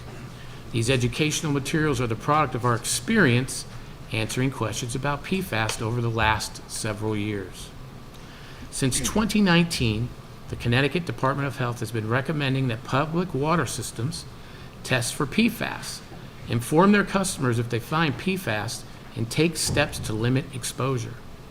You can find those circular letter communications here on the DPH website, which we'll push out for the links for those to see. In the absence of federal regulations, remind you, in the absence of federal regulations for PFAS, the public water systems in Connecticut are encouraged to use the Connecticut Department of Health's action levels to prioritize how they address PFAS if found in their public drinking water. We encourage you to share our materials with your community. You may also let your community know that they may reach out directly to Margaret Harvey from Connecticut Gov, and then any health-based questions on PFAS. Patricia, I'm probably going to mispronounce her name. Baskic from Connecticut.gov. So Amy, thank you for reaching out to them. I'll now kind of turn over the floor to you, as you could talk a little bit more about PFAS. Sounds Thank good. you, Amy. Absolutely. And as Mayor Pete mentioned, a lot of this is regulated at the state level. So a lot of what I'll share tonight is really pulled right off of the CTDPH website. And we have links to this at our Housatonic Valley Health District website as well. So that information can be found there. So what are PFAS? PFAS are a family of thousands of human-made chemicals with many useful properties, including the ability to repel water, prevent staining, and increase heat resistance. Some of the most studied PFAS in terms of health effects are those listed here, and these PFAS are found with the highest frequencies and concentrations in the environment, in humans, and/or in wildlife. While PFAS and PFOA have been phased out of production in the United States, they are still produced internationally, and they're imported into the United States in consumer products. In addition, they are very persistent chemicals and can remain in the environment for long periods after being removed from the marketplace. So information for public water systems, and I'll bring us through a little bit of a timeline here. So back in 2013, the United States Environmental Protection Agency required that all public water systems serving more than 10,000 individuals test for 6 PFAS compounds. From 2013 to 2015, Connecticut's largest private water systems conducted multiple rounds of testing and did not detect PFAS in the water from their sources of supply. These sources of supply provide drinking water for over 2.4 million daily customers in Connecticut.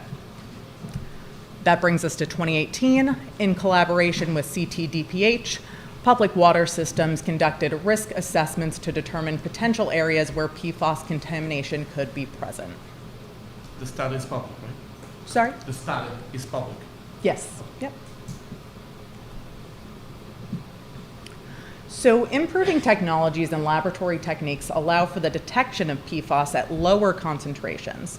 So therefore, CTDPH requested follow-up sampling by PWS's, again, public water systems, to determine if PFAS are present in the water systems near those areas. Then in 2019, Governor Ned Lamont asked the commissioners of the Connecticut Department of Health and the Department of Energy and Environmental Protection, or DEEP, to lead an interagency task force that included representatives from a broad variety of state agencies to address PFAS in Connecticut. So they really pulled in a lot of knowledgeable folks from different areas within the state of Connecticut to address this PFAS concern. And again, I'll share a little bit more about this task force, and that is the packet of papers that Mayor Pete had mentioned. The task force developed a PFAS action plan and delivered this plan to Governor Lamont on November 1st, 2019. This action plan contains a comprehensive strategy to 1, minimize human health risk for Connecticut residents, 2, minimize future releases of PFAS into the environment because we don't want to continue PFAS spreading, and 3, identify, assess, and clean up historic releases of PFAS into the environment. Action plan implementation. So once that task force was created, the Connecticut Department of Health has derived individual health-based drinking water action levels for 10 PFAS.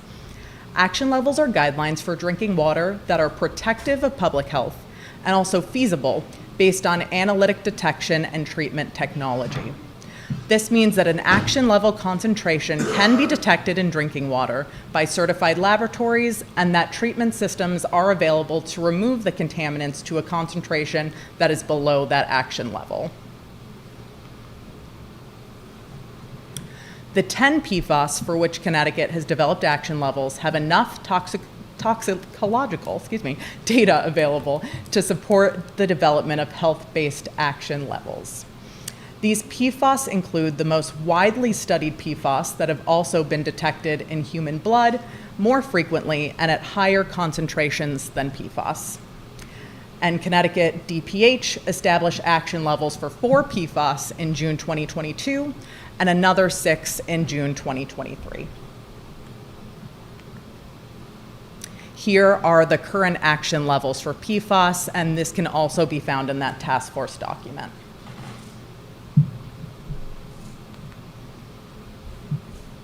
So CTDPH develops its drinking water action levels by considering health impacts to the most sensitive and most exposed populations across all stages of human development. So oftentimes when we're talking about most sensitive and most exposed, we're talking about babies, infants, and pregnant women. These PFAS action levels are based on the most sensitive human relevant effects seen in laboratory animals exposed to different types of PFAS. And the chemical-specific approach reflects the evolving scientific evidence on the toxicity of PFAS and is more protective of public health than the summed approach used previously in Connecticut. So we're moving in a positive direction here, which is great. The resulting individual action levels are within the range of drinking water guidance and the standards most recently derived by the Federal Agency for Toxic Substances and Disease Registry and by other states, including most of Connecticut's neighboring states. So there have been a number of different recommended actions for public water systems that have tested for PFAS. Number 1 is steps to assess contamination. If water sampling confirms that drinking water contains PFAS concentrations that are greater than these action levels that have been set, water systems should quickly undertake additional sampling to assess the level, scope, and localized source of contamination to inform next steps. Next, steps to inform. Drinking water systems should promptly provide consumers with information about the levels of PFAS in their drinking water, and this notice should include specific information on the risk to fetuses during pregnancy and to infants from exposure to drinking water with a PFAS concentration above those action levels. And then lastly, steps to limit exposure. A number of options are available to drinking water systems to lower concentrations of PFAS in their water supply. Public water systems can treat source water with activated carbon, ion exchange systems, or high-pressure membrane systems to remove certain PFAS from drinking water. It's important to note as well, we can be exposed to PFAS not only through drinking PFAS-contaminated water, but also through other pathways, such as eating foods that are packaged in PFAS-containing materials, so oftentimes this is plastics, using consumer products such as nonstick cookware, stain-resistant carpeting, and water-repellent clothing. Also eating fish that have been contaminated with PFAS. So how can PFAS affect my health? The main health concerns from ingestion of PFAS compounds for which CTDPH has drinking water action levels come from studies in lab animals which consistently show effects on the liver and immune system and on growth, reproduction, and fetal development. PFAS can also affect the endocrine system and hormonal systems and disturb blood lipids such as cholesterol in lab animals. If your drinking water has PFAS levels at greater than those action levels, and you have been drinking the water or using it for cooking for many years, you may have an increased chance of experiencing health problems. However, it's important to understand that consuming water with PFAS levels greater than those action levels does not necessarily mean that health effects will occur. PFAS are not readily absorbed by your skin, so dermal absorption through bathing, showering, swimming, or washing dishes is not a significant source of exposure.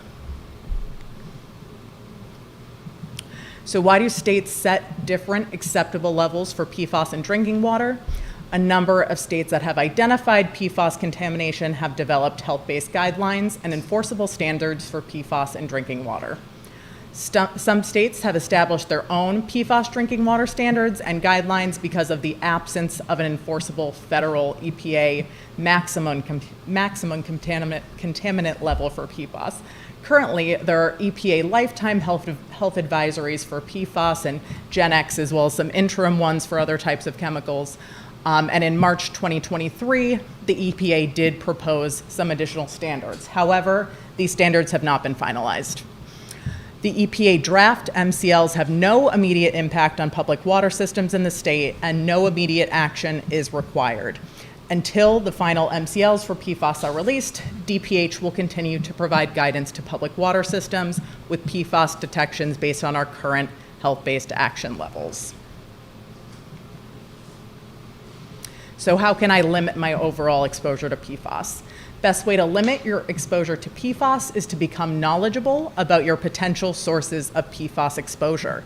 We can be exposed to PFAS not only through drinking PFAS-contaminated water, but also through pathways such as eating foods packaged in PFAS-containing materials, using consumer products containing PFAS such as nonstick cookware and water-repellent clothing, and eating contaminated foods that have been contaminated with PFAS such as fish and seafood. So nearly everyone has some low levels of PFAS in their blood, and these background levels likely come from consumer products and food packaging. You may still have some PFAS in your body years after chemicals have been phased out because of their persistence in the environment. So here is that 2019 PFAS action plan review that again was put together by the state of Connecticut under Governor Ned Lamont and a number of different folks from across the state who are really subject matter experts in the area of PFAS. What have we done? And by we, I really mean the state as the Department of Public Health. New individual action levels were announced on June 15th, 2022, and here they are. And these are really the primary chemicals that we take a look for when we're talking about PFAS. These thresholds have been grounded in sound science for the most commonly found PFAS in Connecticut, and again are based on the most sensitive human relevant effects in laboratory animal studies. The previous action level was set in 2016 at 70 parts per trillion for the sum of 5 PFAS and these other chemicals as well that are related. So again, trending.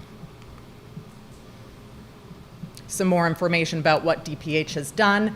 New staff in the Environmental Health and Drinking Water branch have focused on PFAS, environmental analysts, toxicologists, and laboratory consultants.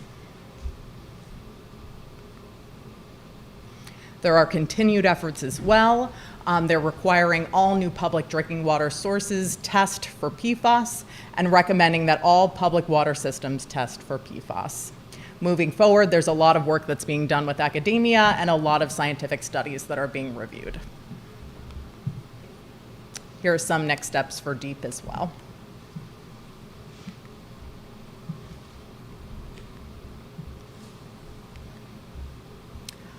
And here are our contact folks. Really, this is the job of the folks in the Emerging Contaminants Unit, and I would recommend that folks reach out to them with any questions.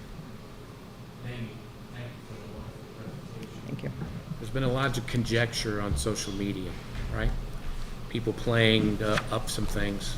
So as our health director, first of all, as far as Aquarian water, Do they contact you and kind of give you the data? I know that you can look it up yourself for the residents that are out there on the website. I know you've made an effort to actually put it on the PFAS findings on the health district's website. Is that correct? That's correct, yes.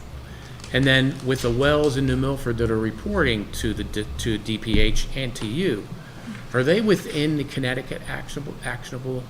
They are all below that action level threshold, which is set at 10. So as of right now, they are in compliance with the guidance by the Connecticut Department of Health. That's correct. Thank you, Amy. Any questions? Hillary? So it's interesting, 2016 it was 70 PPTs, then 2022 it's 10, and my understanding is at the end of 2023 it's going to be 4.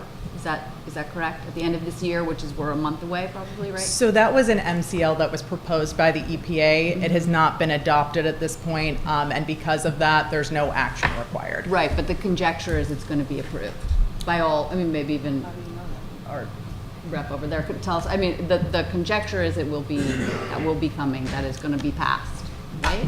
I wouldn't want to conjecture. I think that would be Okay. a question for the EPA. Okay, so I then have another question, which is, in your opinion, because you're health, this is your field, is there any safe consumption level of drinking water with PFAS in it at any level? Again, PFAS isn't quite my area of expertise. I would relay that to the state and ask them to answer that question. And in your opinion, would you conjecture your opinion? I would not. You would not. Okay. So when were you made aware that New Milford had PFAS at any level in the water? So those Aquarian reports were sent to me, I believe, in June of this year. So in June, by the Aquarian test? Yes, that's correct. And do you think that knowing the levels that we have in all of our wells, for example, Meadowbrook is, I think it ranges 3 to 8, and to be clear, in about a month, if that passes, the level is 4, so they'll be over. And we have in Dean Heights, they have over 4 as well. So do you think it warrants letting the public know at any level that they have PFAS in their water? Is that something that we do? Or? So Aquarian does send that information out to all of the folks who work with Aquarian or who are receiving water from Aquarian. And I do put that information out on the Housatonic Valley Health District site as well. Could I ask, Hillary, so those statistics you just gave, who measured that? I'm lost in that. Aquarian. That was Aquarian's measurement. So that would have been in whatever they send out. It's on their website. Yeah, That's correct. Thanks. It's on the website too. And again, the new part, which is probably a month, in about a month, it will be 4 parts. So many of our wells will be over. We don't know that. Well, that's, Well, the sure, woman we who don't know knows it, but more it's than anybody coming. in the room about it just said she wouldn't state that. So I think I'll go with you, Amy. Right. So my last question, I guess, is that I'm wondering if you think we should notify the public, in addition to Aquarian, should the town, is that something that we should notify the public of? I think knowledge is always important. So as we're receiving information in, continuing to disseminate that is important. So I will continue to make an effort to put that on the Housatonic Valley Health District site and use our social platforms to get that out as well. That's great. That's great. Yeah. Chris? Amy, thank you. It was very educational, and I appreciate you coming in tonight. And to everything I've seen, you're exactly right. There's nothing above the state level, and the state level, these are the guidelines. And no state in this country, I believe, because I'm dealing with this on the industry side right now, is going by anything other than what their own state regulations are. In effect, the EPA has no guidance. What they've published is a draft, and they publish it in this fashion to go out and get feedback and have some discussions to understand. Part of your presentation, and these guidelines are put, you mentioned part of what the criteria is how feasible technology is to reduce limits. I don't want to get indelicate here, but anybody eat breakfast cereal? So the EPA guidelines for rodent feces in breakfast cereal is 1 milligram per pound, right? And why do you not eliminate all of it? Well, it's because it's not feasible, right? It would cost, people wouldn't be able to afford breakfast cereal. So that's part of this. I believe when I read the federal, the EPA guidance, and correct me if I'm wrong, that whenever it does take effect, they are projecting end of this year, beginning of next year. But when they, if they do take effect in these ranges, that people will have 3 years, if they adopt it, to come into compliance. So it's not like, once it goes into effect, okay, people are gonna start dying. So there's a 3-year timeline for people to come into compliance, I think. Am I reading that right? I believe so, yes. Okay, thank you. Any other comments? I would just like to push back a little bit, because the EPA, they already have issued an interim health advisory, and their interim health advisory is at 4.4 ppts. So they're already at the 4.4 ppts. Okay, that's where the law is going. So they already have a health advisory level.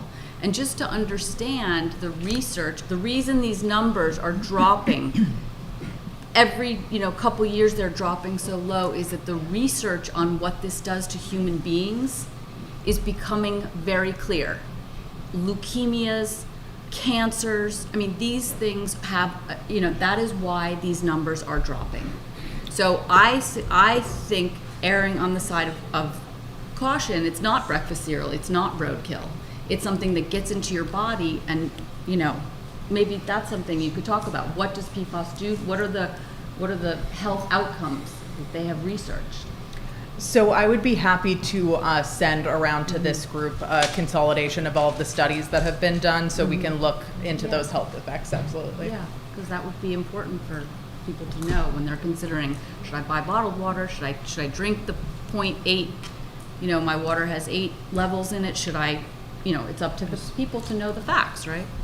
Katie? So Amy, I'm all for education is, needed always. Knowledge is power. Knowledge is how you protect yourself and your families. However, you already told us that Aquarian is in touch with all the users, correct? Mm-hmm.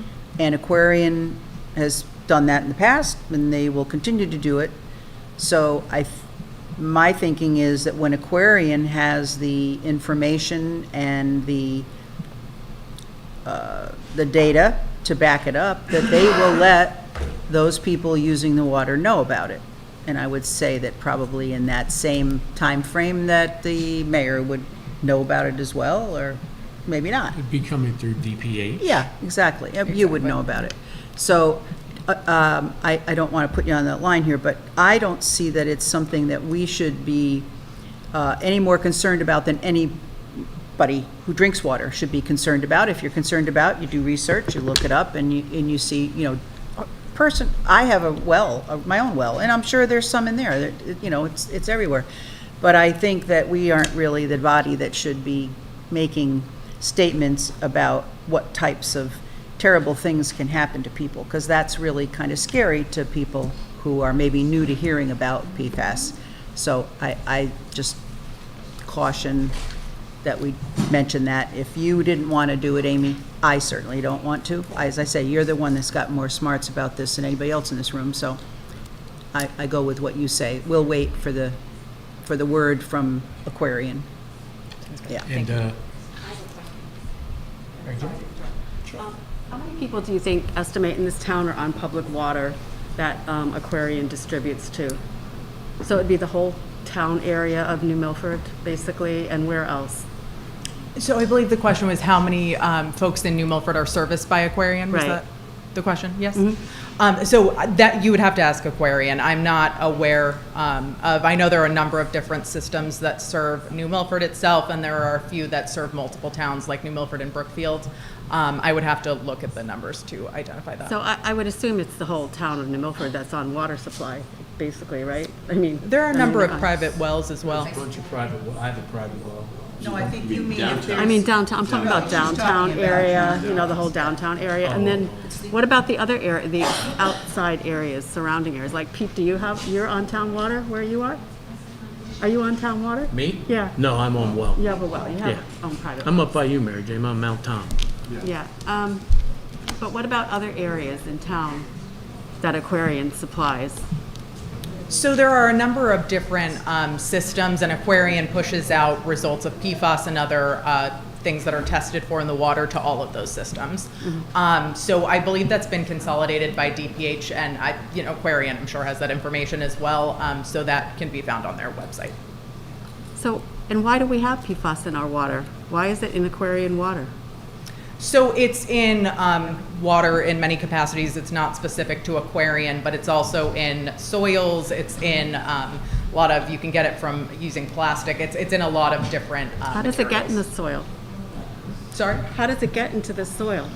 So it can leach from landfills. There's been connections to different fire safety devices that are being used. So they're looking around fire departments. I know they were looking around airports as well because of some of the chemicals that are used when they're creating some of those machinery. Again, that's not my area of expertise, so I wouldn't go too far to talk about that. But that's my understanding, is those are the products that it's in.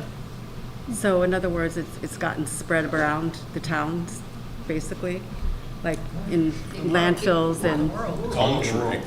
Acid rain, It's everywhere. Well, I know Maine has had a terrible problem because of the pulp mills up there. It's the paper pulp, yeah. The paper pulp. Maine has had a really big problem. Yes. A lot of farmers have gone out of business because the sludge has been Doug? spread on their fields, and it's all into the water up there. So we're just wondering what we have here. So they have stopped making, for the most part, consumer marketed products that contain PFAS specifically to eliminate this issue going forward. So there's a lot that's being done from a regulatory Yeah, perspective. that's great going forward, but we still have the past to deal with. And that's where why a lot of the these action contamination's levels from. exist, for sure. Doug? I guess to piggyback on hers, how's, because you mentioned seafood, you mentioned fish, you mentioned packaging, you even mentioned stain-resistant carpet. So how does that all get regulated through the state? Is there certain regulations that the companies that make carpet make the packaging and sell seafood? How is that all regulated? There are. So when it comes to carpeting and things like that, I Right. believe they speak with the manufacturers who are creating those items and do not allow them to manufacture anymore. When we're talking about things like fish and seafood, there are levels that they recommend, or a number of types of fish that people should consume on a weekly basis Right. or on a monthly basis because of those levels. So it's generally not specific just to water, it's in pretty much everything. Exactly. Okay, thank you. Just to interject, in industry, Doug, just, Teflon is one of the great PFAS That was one of the generators. first things, right, the And, nonstick. and that's going to go away. So in industry, and that's what I'm dealing with at work, is that, certain things in the supply chain are just going away overnight almost, and they got to figure out how to replace that stuff because companies can't make these things anymore because they can't generate the stuff. 3M is a big component, right? 3M is a big one, and they've announced they're completely exiting Right. certain parts of their business because of this. Okay, thank So, you. Amy, you would keep us up to date as things come along, but Absolutely. of course you would. Thank you. Thank you, Amy. Alex? Information is a good thing. I have a concern that we wait and we wait and we wait for the government wheels to make decisions while we know some things that are of concern, like driving too fast on Route 7.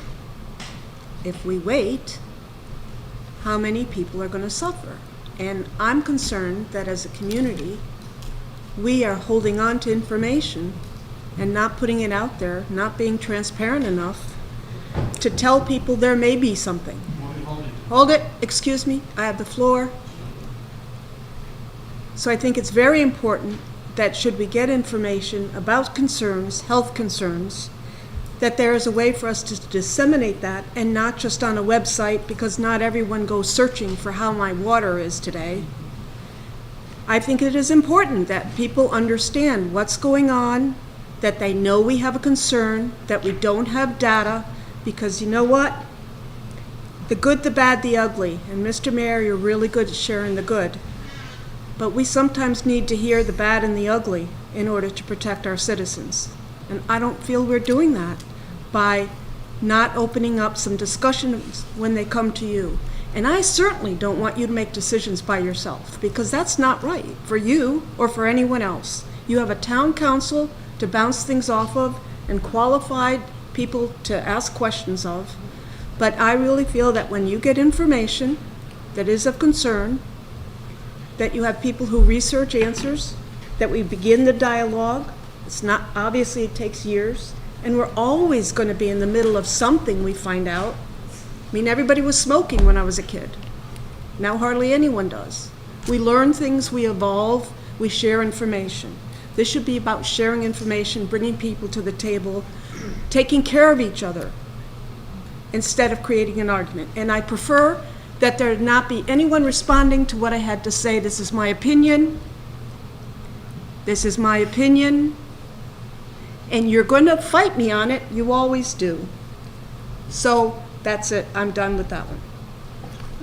So I'm not gonna fight anybody for anything, just to respond to your stuff, because I can, because I'm a citizen as well. I don't have non-organic chemistry degree, but this is what I know.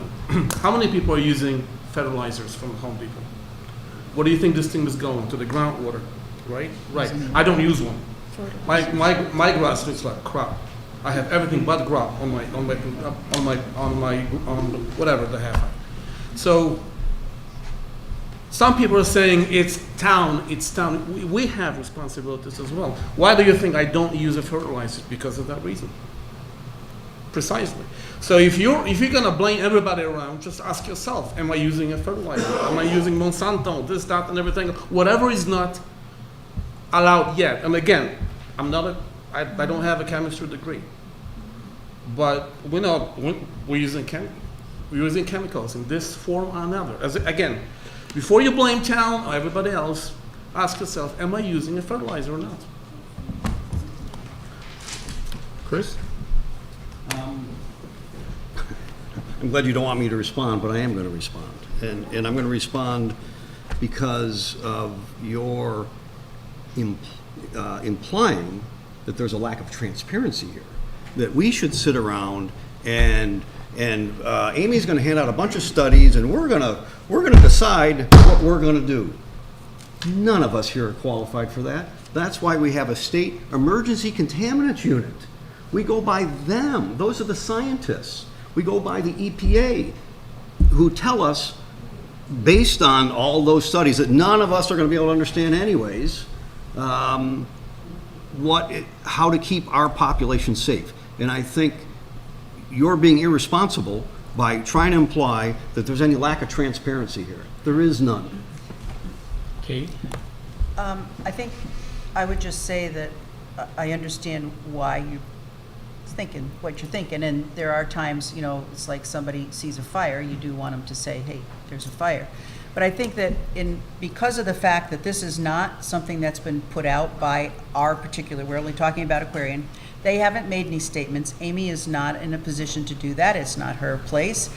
And I think we would only be spouting what we guess or what we think or what we surmise. And I think we all have old enough to experience things where we found out after that was done that it was not right, and all people did was get confused and maybe scared. And I'm not saying that's what would happen here, but I do understand what you're saying is that to let people know we wouldn't want to hold anything. Believe me, if Aquarian or the state of Connecticut came in and said, this is the level you have to be at, and then Amy or someone says, well, we're not at that level, well then of course we would sound the alarm for everybody, because that would be our job. But I think because we've made it very clear in our conversation, and Amy has made it very clear she's not going to make any statements, and the mayor has a study over there, and he did advise us at the beginning about the necessity of being cognizant in what we say and do not imply, et cetera, I think we would be remiss as a council, even though, we're here, people can listen to us, and people also can go look it up themselves, but I think we're not in a position, nor should we be passing on what we think is what people should know about something that hasn't been proven. That's how I feel. And I appreciate your point.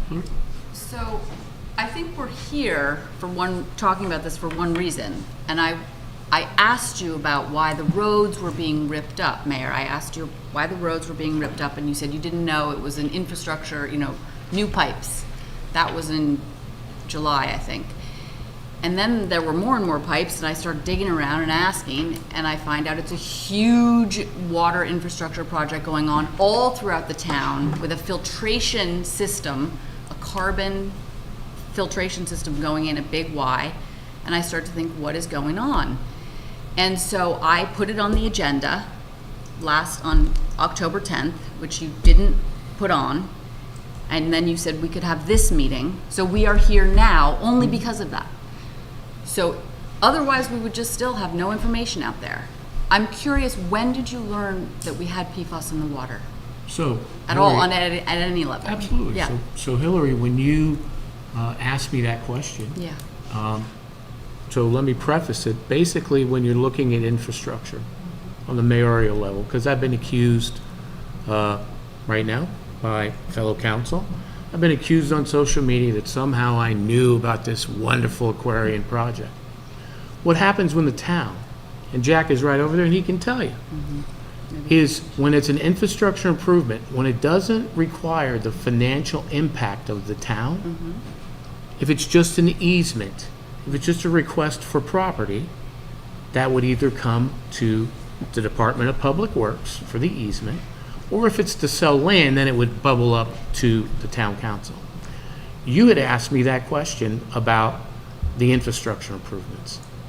That next day, I called Aquarian myself to find out what's going on.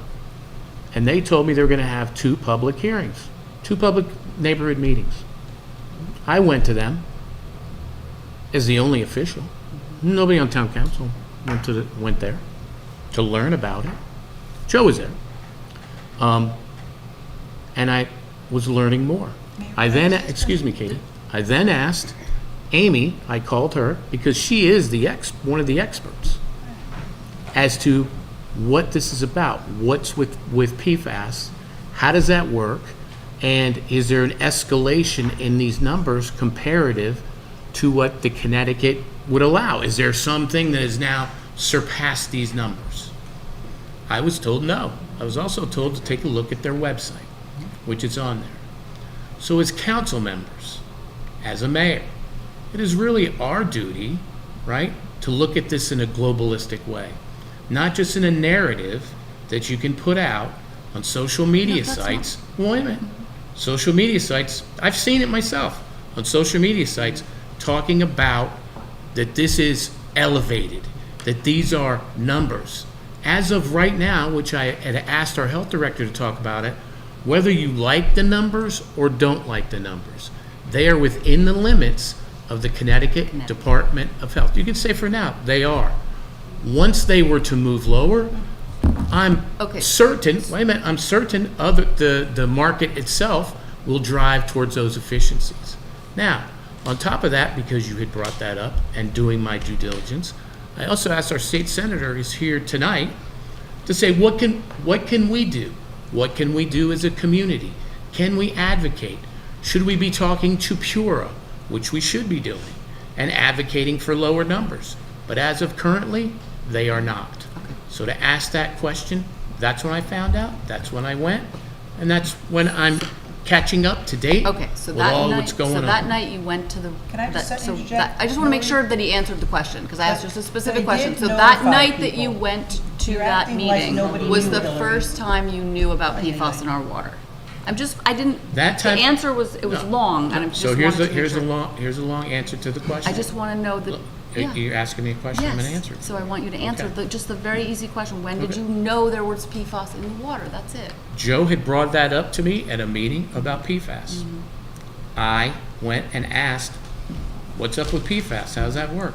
Everything is in compliance. So that was it. Okay. So if it's in compliance, then that's where we go. As we're talking about tonight, right here again, right? You have our public health director here that is talking about that it is in compliance with the state of Connecticut Department of Public Health, who oversees this. Okay, so then a month or two from now, if the law changes, which everybody thinks it's going to pass, could you tell me, are we going to alert people? Are we going to, is it up to Aquarian? So great question. Yeah. So Amy, if that was to happen, if the EPA was to, in the state of Connecticut, and I'll ask our senator how that would follow through if it's an EPA thing, how would that then be broadcast out to the public when they have those EPA a recommendation, let's just say? So typically, DPH would at that point issue guidance to local health, and we would follow that protocol for moving forward. I just have a quick question for Amy and for you, Mayor. Sure. I think I'm correct in this, that Aquarian notified all of the users, all of their customers and users, about the fact that they were going to work on this new structure and put in pipes. It's not like they didn't tell anybody. And so people who needed to know, who used that water, were notified, just as the people who needed to know were told that there would be a meeting. Is that right? One or two of those meetings? And I think, was it one person came to one of the meetings and 4 people came to another?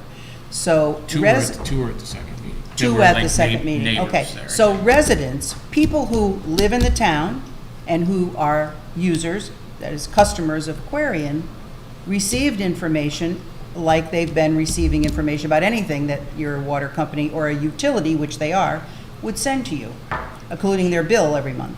So I think that it isn't really it's nice that we find out about things, of course, but let's look at it and say you can't know everything, and please don't blame the mayor saying he should have had some clairvoyant idea that, oh, this might be coming up and I better do something.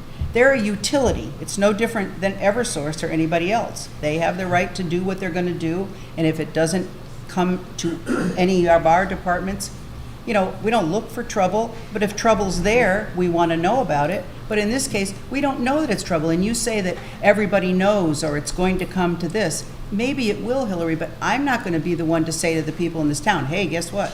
No, that's why we have people who are experts, and that's why we have Amy and other people at Aquarian to tell us. Chris and then Doug. Okay. Amy, if the EPA guidelines get finalized, so then the state has to decide whether they want to follow those or not, and then they would alert you if they choose. How long does that process take So at for the that state to point, decide what they want to do? the state would be mandated to follow They would be that. mandated. And I can roll that out to this group. I'll share that information if that does happen. Okay. And we can go from there. Okay, thank you. Doug? So real quick, I know that Chris had mentioned and Councilman Hillary had mentioned, so if they do drop it to 4, is that what they're talking about? They have so many, a time restricted to get it to 4? It's not like they pass it and it's got to be 4. Is there a process to that, to where aquariums got to meet those standards over a certain amount of time? Yeah, so I believe Mr. Cosgrove said 3 years, and that's typically how things are rolled out at the state level. If So it a would new be a threshold is progression found. of that Exactly. number coming down, as opposed to, okay, it's 4, we got to get to 4 tomorrow. Exactly. Okay, thank you.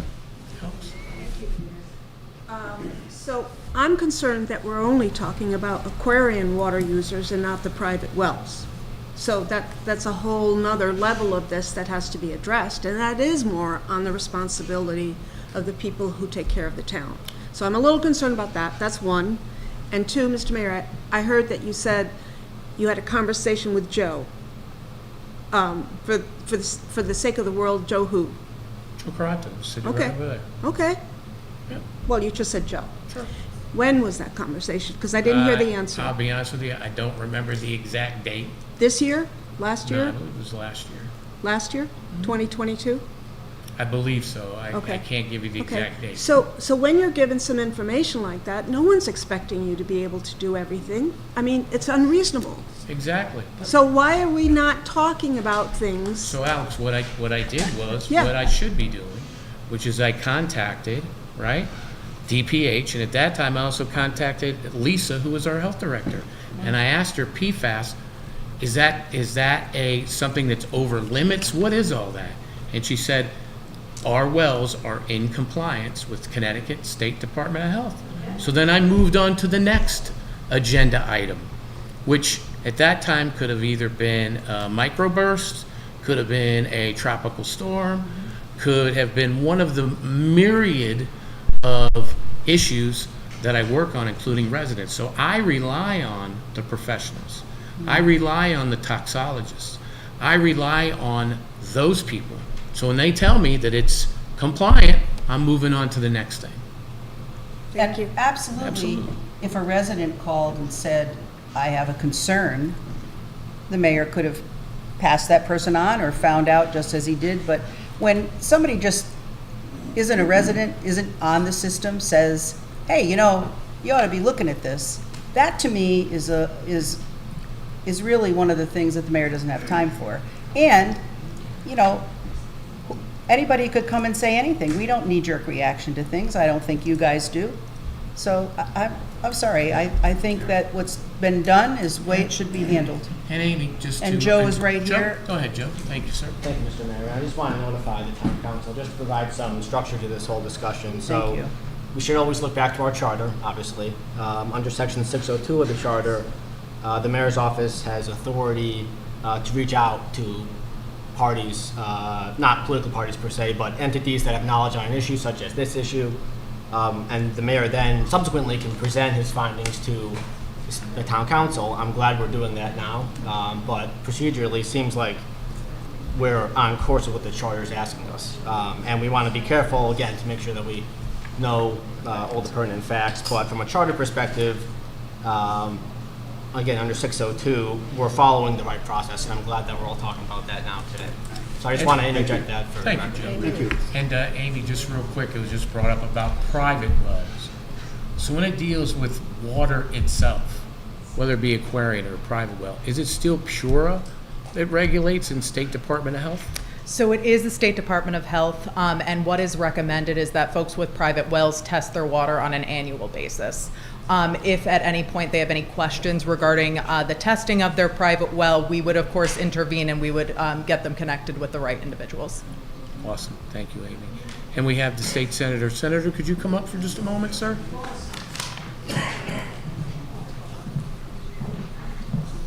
Thank you, Mr. Mayor. I am Senator Harding. I'm fortunate to represent the 30th District, which includes all this beautiful town in Milford. I spoke with the mayor today. I am on the Environment Committee. I'm the ranking member on the Environment Committee in Hartford, so PFAS is something that I am familiar with, particularly as it relates to PFAS being in drinking water wells. I was surprised of, on social media and the like, of constituents having understandable concerns with how Aquarian is operating the community wells and the PFAS within those wells.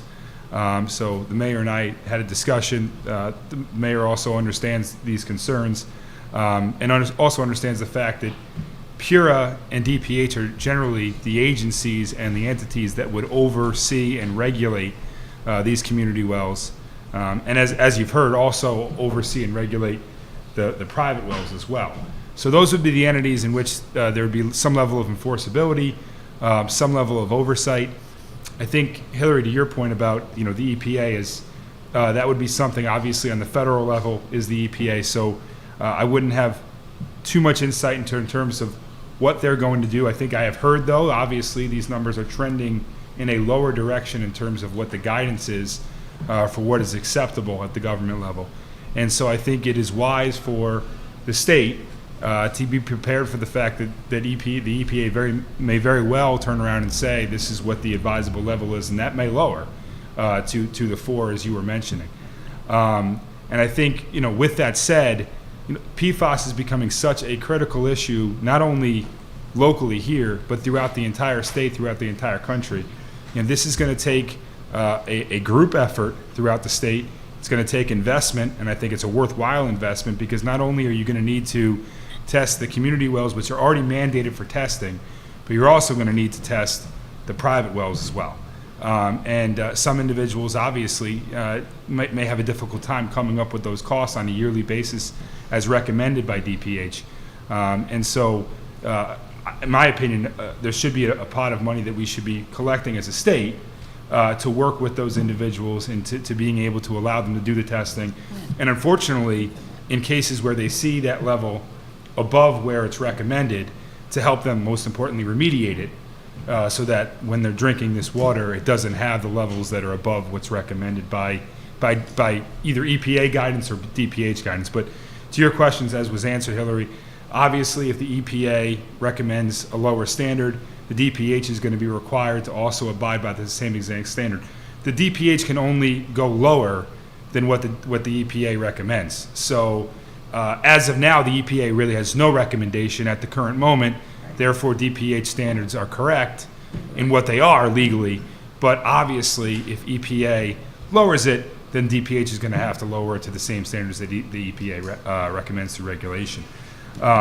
This is obviously an understandably concerning issue to many constituents, and I'm happy to have spoken with the mayor's office about this. The mayor's office certainly seems to understand these concerns. I will be reaching out to the DPH, and I will be reaching out to PURA. So those are the two entities that oversee both Aquarian and these community wells. And I'd like to get Aquarian to get to the table with some of these constituents and hear out their concerns. And because ultimately, as I mentioned, DPH and PURA are the agencies that would have some level of enforceability, that would have some level of potentially promulgating some regulations. To the point that was mentioned regarding notices, I think it is perfectly within the oversight of DPH or PURA, for that matter, to regulate Aquarian in terms of notification. So I'm gonna have to research where the current laws are and the regulations are in terms of what Aquarian is required to do regarding notice. Ultimately, the notice would be on Aquarian to present, because Aquarian is the entity by state law and via regulation that has to do the testing. So they're the ones that would have to then also provide the answers to those studies. And therefore, DPH and PURA would have the ability, in my opinion, to issue regulation which would say these are the requirements that you have to go by now issuing notice to residents that may be impacted by your PFAS study. And I think that's a very smart path moving forward in terms of notification to constituents. So I thank the council for taking up this issue. Thank the mayor for allowing me to address the council and sharing your concerns as well. But thank you very much for having me here this evening. Thank you, Senator, for coming tonight. And then again, just those watching and those here tonight, Amy, currently, right, the wells that are being talked about on social media and portrayed everywhere, they are currently within the DPH guidelines. Yes, that's correct. Thank you. Any other questions? One question for Tom? Amy. You mentioned earlier in your presentation that there were ways to remediate this. Could you just repeat those? I think I saw carbon filters, another, maybe you could go back. I will have to go back to my slides.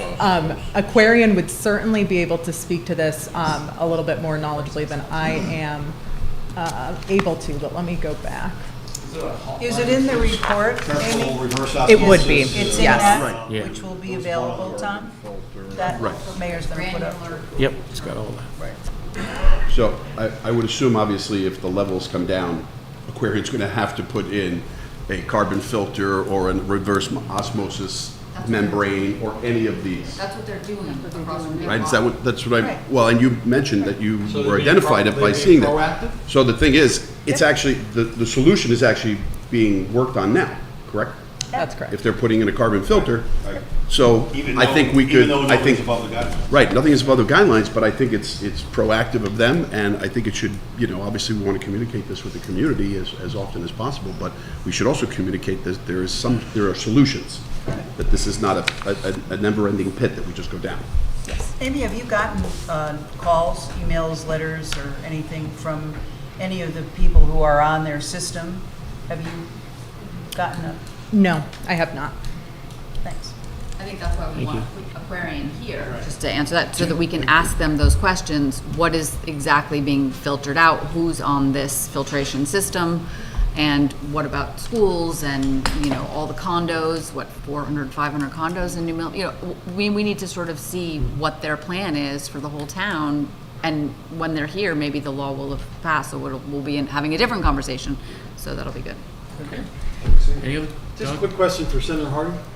In your environmental things, have carbon filtration systems come up in conversation with you about being, now Aquarian's being bought by Eversource, so they're already bought by Eversource, correct? They already, Right. yeah. So does that conversation come up in future? The specific aspects by which they would be remediating it hasn't come up. My understanding is there is a system in place, a system in place in which it can be remediated and thus lower the levels to what is acceptable. And that's not just in this town, it's going to be... No, that's state. Right, well, everywhere. I mean, when it comes down to the auspices of us, it's statewide, right? Right. But I mean, this is not only a state issue, this is a federal issue. Right. I mean, every town and every state in this country, unfortunately, are going to be tackling this as it grows. Actually, all over the world. I mean, Europe has been doing this. Yes. Yep. One more question. And if this question is not allowed, just say, I don't, you know, because you mentioned the legal thing and it's been in the papers.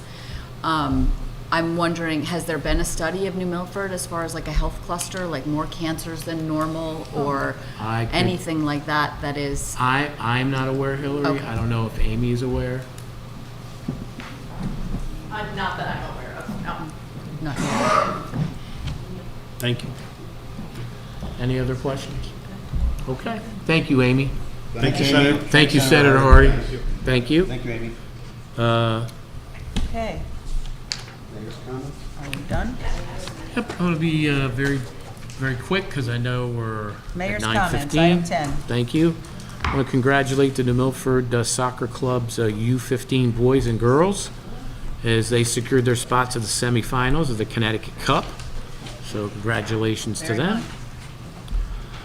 Congratulations to the Milford High School Marching Band and Color Guard, band director Mr. Sizdek, band parents and volunteers for tonight's first place, at Saturday's first place finish in Bunnell, so congratulations to them.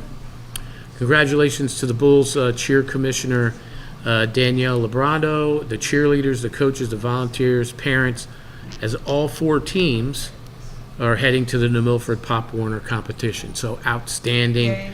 to those ladies. The varsity, Absolutely. first place, Just nuts. right? I know. Mighty Mike, second place. Great. Tiny Mike, second place. JPW, second place. Also would like to congratulate our newest New Milford police officer, Liam Lynch. So congratulations, Liam, and we're very grateful to have you on our force. Also want to congratulate Chris Munson, Tom Long, Nick Lazetta, Chrissy Proch, as they graduated from the fall 2023 Public Works Academy. So outstanding work, as we're always trying to continue training and really search, as we say right there on that screen, for continued excellence in service. So thank you. I want to congratulate the New Milford men and women's cross-country teams becoming SWC champions. Outstanding. Again, it's like awesome. Okay. The New Milford Police Department want to give some updates on traffic. So motor vehicle stops this time in the year 2022 was 1,075. This year in 2023 is 1,781, which is an increase of 706 or 65% increase, as we're really working on that enforcement, especially on the Route 7 corridor. Accidents in 2022 were 740 this time. 118 of those were in parking lots. In 2023, it is currently at 704 with 112 in parking lots. That's 36 accident decrease. One is too many, but we're seeing the trend down, so thank you to What was our... the time frame there? This is this time this year, this time last year. Like from Year January year. to now? Mm-hmm. I see. And that's a decrease of about 5%. On our infrastructure, we're continuing to wind down those projects. On Buckingham, they're doing some of the fill and some of the curbing in the back way. They're continuing to work on the Bears. I mean, Tom knows that, Big Bear, Little Bear, Bear Hill. Hopefully they'll be getting completed, correct, Jack, around October 31st? That's the plan. Perfect. Then I think, real quick events, real quick, on October 25th, 2:15 to 5 at Pettibone is the youth agency's Let's Go Hiking. That's for kids 6th grade and 8th grade. So it's great to get the youngsters out there and go out and get some great nature and get some great exercise.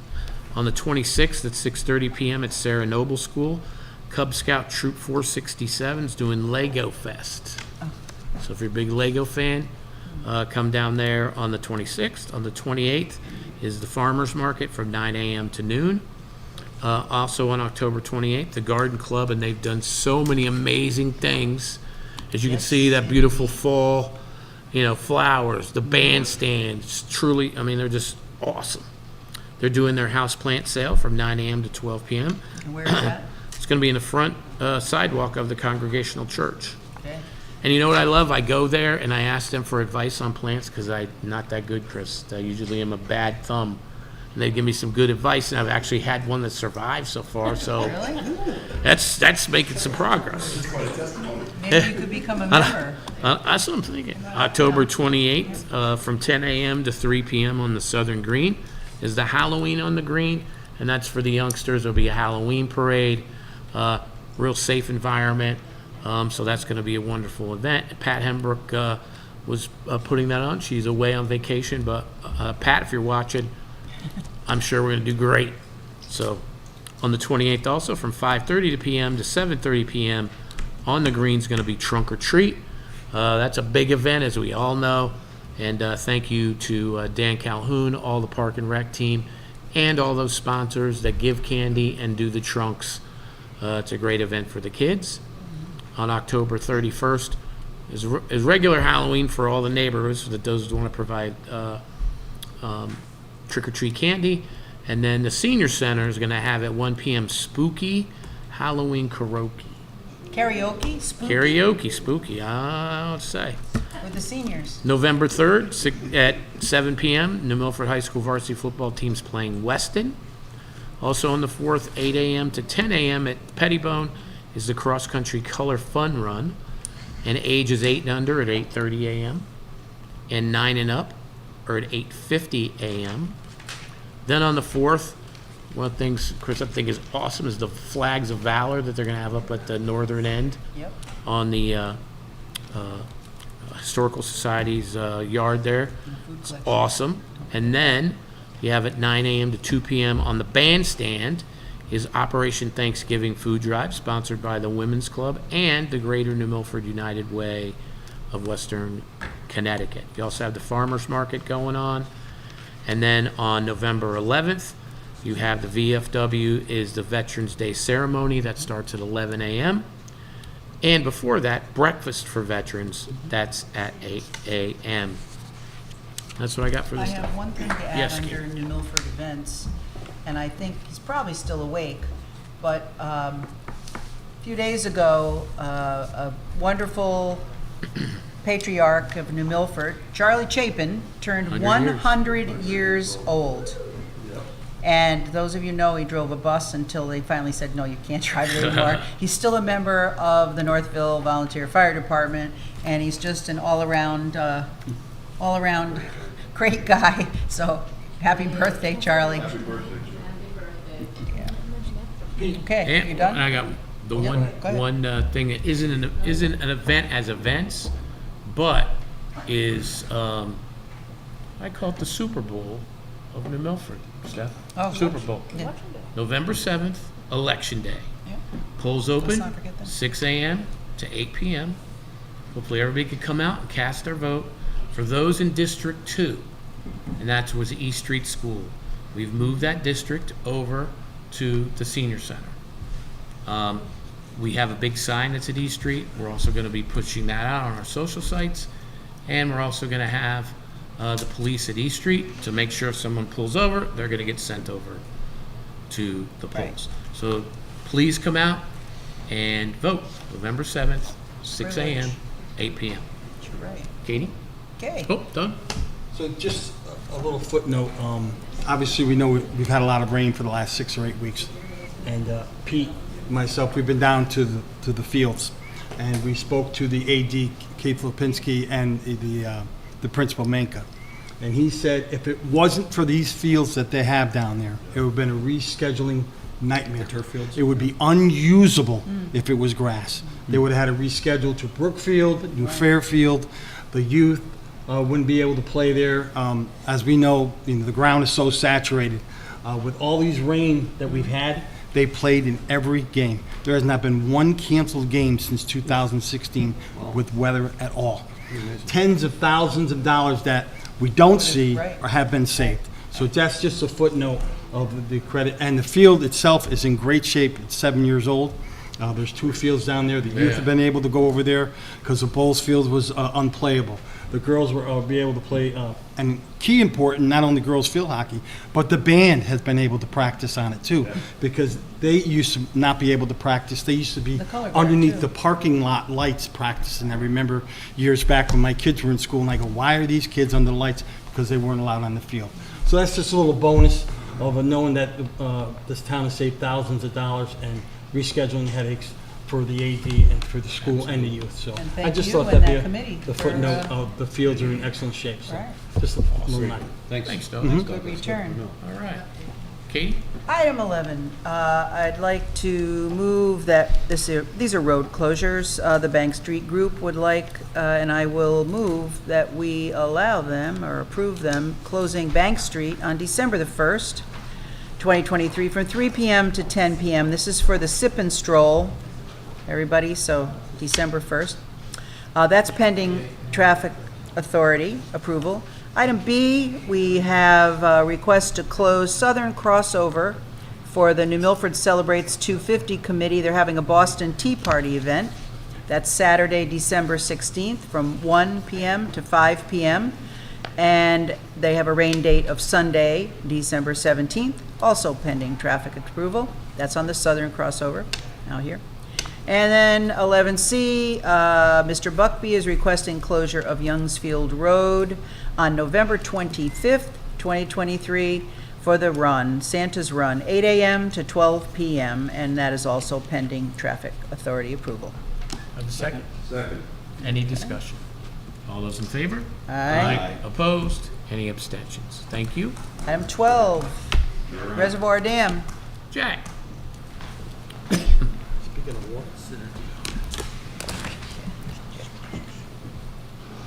No, don't listen. Okay, I'm going to give you a brief overview of Reservoir 4, give you an update where we stand on that. There we go. I think everybody knows what Reservoir 4 is and what we're doing. It's there's an earthen dam there, along with an old concrete spillway. There's a couple of intake structures that are, were installed when the dam was constructed, and the impoundment's about 23.5 acres, primarily used for recreation and aesthetics purposes right now. The project goals, and we've been working, when this was, actually goes back several years, DEP has a dam safety committee, or group, and they evaluate and they rank each of the dams. They have ranked the Reservoir 4 dam as a high hazard dam. It has nothing to do with its condition, it has to do with the way it's constructed. They also have done evaluations on it, and over the years have said it is in not adequate condition, poor condition. We've also had to work with our insurance company, Kerma, to talk about, because they require us to provide those reports. Over the time, the studies have been conducted, and we need to do several things. One, we have to increase the embankment on the back. This is the back side of the dam, and if you go there, this is, according to their design criteria, is too steep. The second thing is we do have a seepage. You can't see it in this photo. It would be right about the middle of that where the grass is heavy, and then we have to increase the spillway capacity. Some of the things, we had a public meeting here with the town council and got a lot of input, and I think it was unanimous that they want to keep the dam available for people to use for recreation. So with that, we are trying to make a design that limits the changes to public use. Keeps access across the spillway. There's a nice bridge that goes over the spillway that people walk on. Improve the functionality of the intake structures. If you go there right now, you'll see a large concrete, you'll see blocks. There's a shaft there that goes down to a valve, and the valve is about 30 to 40 feet in the ground. Not some place that you really want to go to often. We want to definitely minimize the environmental impacts, evaluate project cost, and also reduce the construction risk. This is a photograph of the actual concrete damage where the water goes over. It's an unusual design. The original design is the concrete portion and the stone. In the front here, there's a weir, and then off to the left, there's two pipes. So the water comes over the dam, it hits that weir, it goes out the pipes. I've been here 5 years, and all the rain we've had, I've never seen the water go over this weir. And I've never seen the water go over the dam either. So let's make sure that we understand that. All of the calculations, I think, are based on modeling. And modeling indicates the dam embankment would overtop during certain design storms. And, I think we've had a lot of different design storms, and we haven't overtopped it, but they're still doing the modeling, and they have to do that. It's required by DEP. The dam not designed to overtop severe erosion and potential. The dam currently is not designed to overtop. And what they're saying is if it went over the top of the dam, not this portion, but over the earthen part, it would erode the back of the dam and have complete failure. The photo here shows that this steel structure was installed in 2004 because the walls were starting to fail. And then you can see on top is where the wooden bridge is.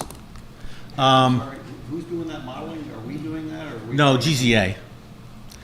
Who's that?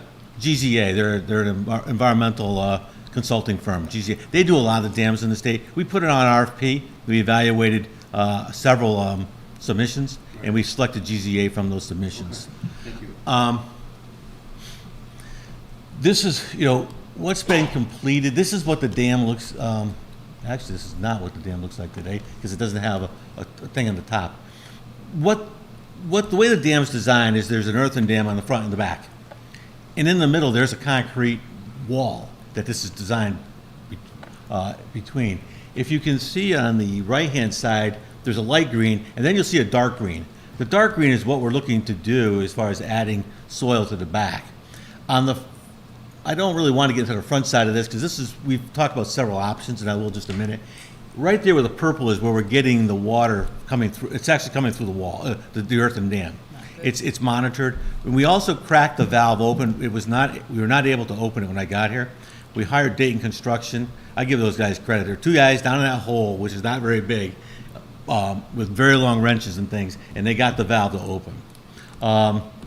We have left it partially open, very, very minimal, just so that we can keep exercising it.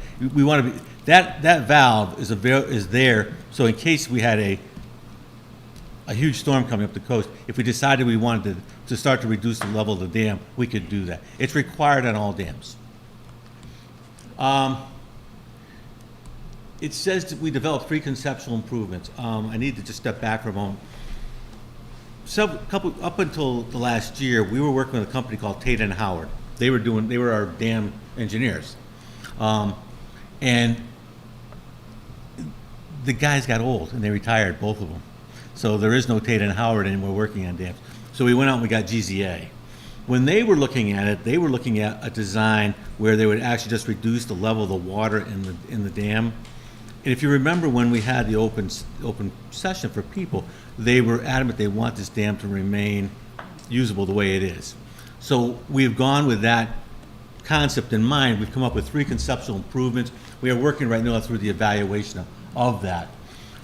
All 3 options flatten the downstream slope. That's going to be required by DEP. All 3 options improve the functionality intake structures. All 3 options widen the spillway for additional capacity and also just stability. Options 1 and 2 add upstream wall or raise the dam crest to prevent overtopping. Option 3, the dam raises the dam partially and adds an overtopping protection on the backside of the dam. So, this is the plan view of the dam looking down at. You can see on the right. Currently, where the orange is, that's where the weir is. I mean, the water would come out almost to the middle, where those two pipes come out. You can see the two pipes and dashed lines coming out to the middle of the drawing. That's where the water currently comes out. So if you go up there, you can see the water coming out of these two pipes. And that's where it goes all the time so far, since I've been here. There is a very deep channel that goes where the gray here is, and we are taking the two pipes out and forcing the water to go back to the original channel where it's supposed to be. And then you can see the new contour lines. We're going to contour the slope on the back to add stability. So this is option number one. If you look toward the center to the left, you'll see the top of a parapet wall they've added. They've added a parapet wall there to increase the height. And the parapet wall will be between a person walking on the top of the dam and the water. I don't prefer that one. I've done work before in other towns. People like to have a connection to the water. And I think if we put a wall there, they're not going to like that. And they're not going to, so we're looking at that hydraulically. It's not my preferred option. What's the wall made out of, Jack? Concrete. Oh, that's all. The second one is a partial, it's like a compromise between 1 and 3. And we add a short wall on the water side. We give some additional material to the water side. We increase the level of the embankment, and then we fill in the back and flatten the slope. That's like a compromise. Again, that's not real excited about that because it increases the distance from the top of the dam to the water. And again, I think people want that connection to the water. So, Jack, I can't tell from here, but where you currently have some of the leakage that coming through, what would happen there? Because we are increasing the amount of soil in the back, and we'll be looking at we'll actually be doing corings through the dam. That will be corrected. Okay. The last option is where we make a slight increase in the top of the dam, and then we design the dam so that it's designed to overtop. And what we do is we put some type of an armament on the backside of the dam, so if it overtops, it doesn't erode. And that's the one right now I'm leaning toward, but I need a lot more detail on this before we make that decision, and we would come to that's not a decision I think that Public Works is going to make. We're going to present the options, the cost, and everything, let people evaluate. I think that would be one where we give a public session with people who use the dam and let them take a look at what we would look at doing. Jack, I'm sorry, on 3, what's the material? I mean, is that dark material, is it just dirt or? No, it would be some type of armament, and I think there's different ways of doing that, either concrete or synthetic materials. It keeps it from, what you're doing is preventing erosion. Yeah, right. Okay. But I also we're trying to make it so that we want to put like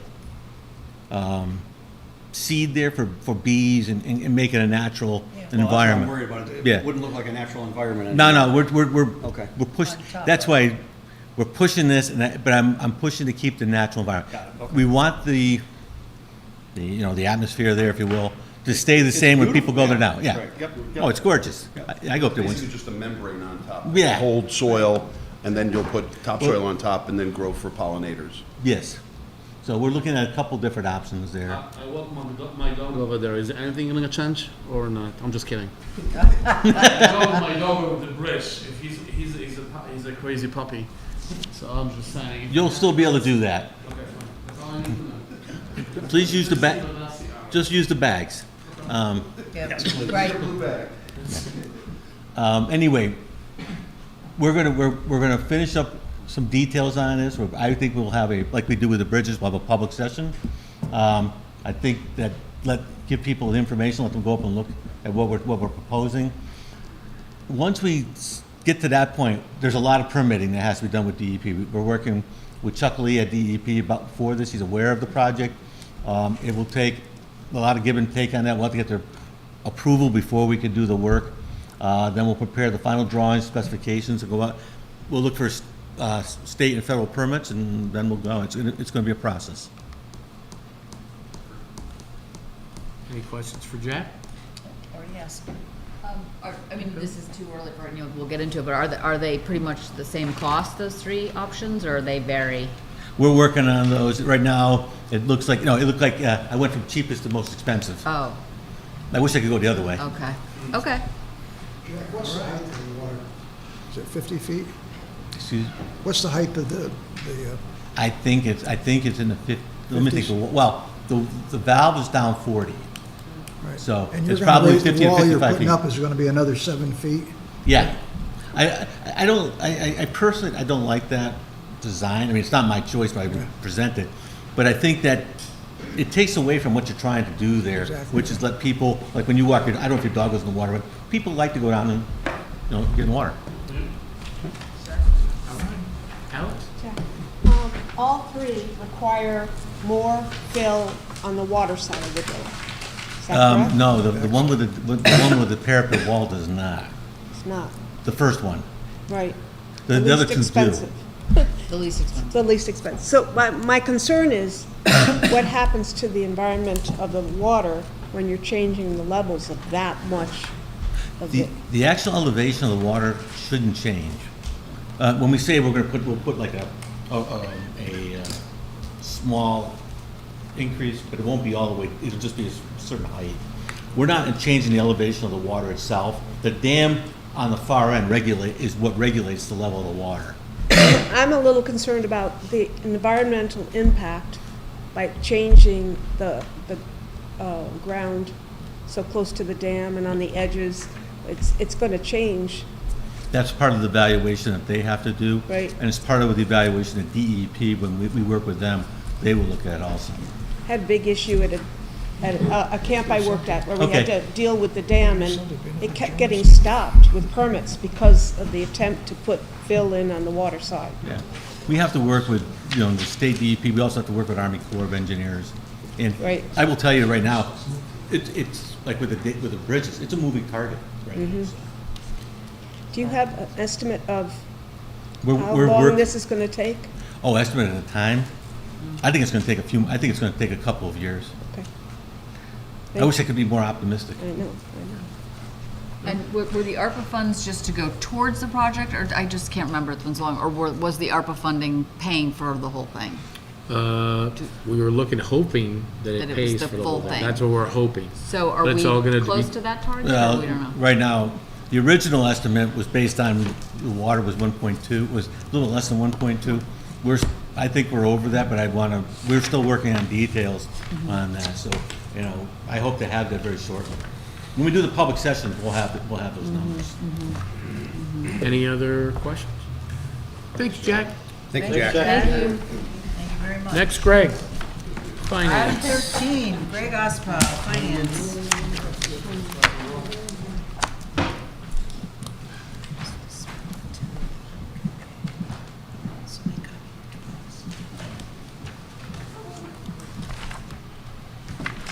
Okay, I hope this isn't too anticlimactic, but this is September's financial update. The auditors are on site as of today. They will be at Town Hall for the majority of the week. They will also be on site at the WPCA Library and Board of Ed to round out their visit on November 3rd. I've created a new department for the fair housing mandated expenditures. The funding is currently planned to come from unassigned fund balance for this fiscal year, as there is no budget for this. The town will have to plan to fund this department during the next budget cycle, as it is here to stay. Revenues. Revenues are in good shape, with the majority being at or above the 25% straight line average. Interest income is at 75% of collections, with 9 months remaining in the fiscal year. Taxes are at 56.2%, with current taxes collected at 56.7% of budget. Revenues are in fine shape overall. Expenditures. Expenditures on a cash basis are at 32% of budget. Other than what I previously reported, the only other issue currently with expenditures is police overtime, which is running 14.5% over budget on a straight line basis. Upon speaking with Chief Ceruto, the contributing factors are manpower shortage of 2 due to departures and 2 officers on long-term injury leave. Additionally, increased traffic patrol on Route 7 coupled with the expectation of funds to be reimbursed by both the Board of Ed and grant funding. The resolution of these factors should bring the overtime budget back in line. Salaries are overall running at approximately the straight line average of 25% as expected. In conclusion, on a cash basis, revenues overall are $55,281,832.42, and expenditures are $27,057,191.54, leaving a positive cash flow of $28,224,640.88. Thanks, Greg. Hey, Doug? Greg, waste management. Our favorite topic. How are we doing with the interest on the waste management account? The majority of the funds are invested in STIF, which is currently yielding 5.41%. I remember when we first had a conversation, it was like a .0 something a while back. So what do we have, what's the Off the top of my head, approximately $22 million. So you're saying we're making over $1 million a year in interest on that money, which helps? Yeah. Okay. Well, that's on waste management. On the general fund investments, you got to understand that the balance is on a declining basis because as we need the money for cash flow purposes, we draw on that. It'll be replenished in January once we do our second tranche of tax collections. So the money's made from the waste management, it doesn't reinvest, it goes to somewhere else? No, it stays in the fund. Good, okay. Stays in the fund. Thank you. And we haven't used waste management, Greg, in how long? Several years at least. Yeah. And we're officially done, right, with waste Yeah, management? no, there's no more, the settlement's completed. Thank you. I was reading on the Government Accountability Office that the ARPA funding is starting to need to be, are we required to report how much we've spent and? That's Have we been I believe on- it's an annual reporting that It's Tammy. annual? Yeah, Because of our Tammy size of reports on. municipality. Okay, thanks. Any other questions? Thank you, Greg. Thank you, Greg. Appreciate it. And I'd like to ask, Item since it's 14. 9:45, if it's okay with the council, if we move this economic development to the next meeting. you don't have anything that's pressing? What's that? Make it brief, listen, you can make it brief. Okay, all right, that's good. Sorry, Steph, sorry. Okay. Economic development, first, the film, working with the Film Commission, as there's some other, we've done 4 films in the last 2 years. We may be doing a couple more films. One of them may be a much larger film than we've had in quite some time. I'll know more with that. We're also working on the film application process. How all that relates is we're going to get more in, if we're going to get more into that business, we really need to streamline that. So we'll be working with Valerie and the Film Commission, who does a fabulous job on that. I know, Tom, you sat on that as well, and that brings ancillary dollars. Yes, it So on does. the average film budget, 40% is what they call below line. That's what goes to handle the staff, the locations. And out of that money, that goes to the local restaurants, that goes to all the local vendors. What also happens is the multiplier effect there. That money moves through the local economy 3.71 times. So for every dollar one of us gets, 3.71, that dollar moves to the community. Those are fresh dollars coming in. So we have one of the best film library websites in the state, which we started years ago when I first got on. We advertised, we brought companies in, we put people in, we put properties in. So we have as active a website for film as the state's film website. So the Film Commission's doing a great job, and that brings dollars, and it also brings a lot of excitement. Yes. I remember years ago we had the Six Wives of Henry Lefebvre filmed right on the front on the green. All the school buses of kids were being dropped off, sitting there watching the stars. The stars came and spoke to them. It's fantastic for the community overall. Thank you for that update, though. It was actually an Chris? article on the I-95 station. They were interviewing, I think, an actress about films around Connecticut, and they made special mention of what a special place New Milford was to film a movie. So, shout out to Ethan and Lou for talking about New Milford. I know we did the Christmas movie, right, that was just done here, Holly Jolly, so it's going to be a kind of a comedy. That's the Isn't that name scary? so far, but that could change. Nope. It's not a scary movie? It's only No, you're funny? thinking of Candlewood. The Candlewood, my son Yeah. did help, was an extra, not an extra, but helped on the, Oh, yeah? making it. Yeah, they loved it. I think it's great. It brings everybody It was together. also Yeah. Founders Day. Oh, yes, I was an right. extra on that, Mike Boucher and I, and some other people. And the funny thing is, I noticed, so the guys who made the movie, they're Connecticut guys, but they're from some other part of the state. But that movie was made here last fall.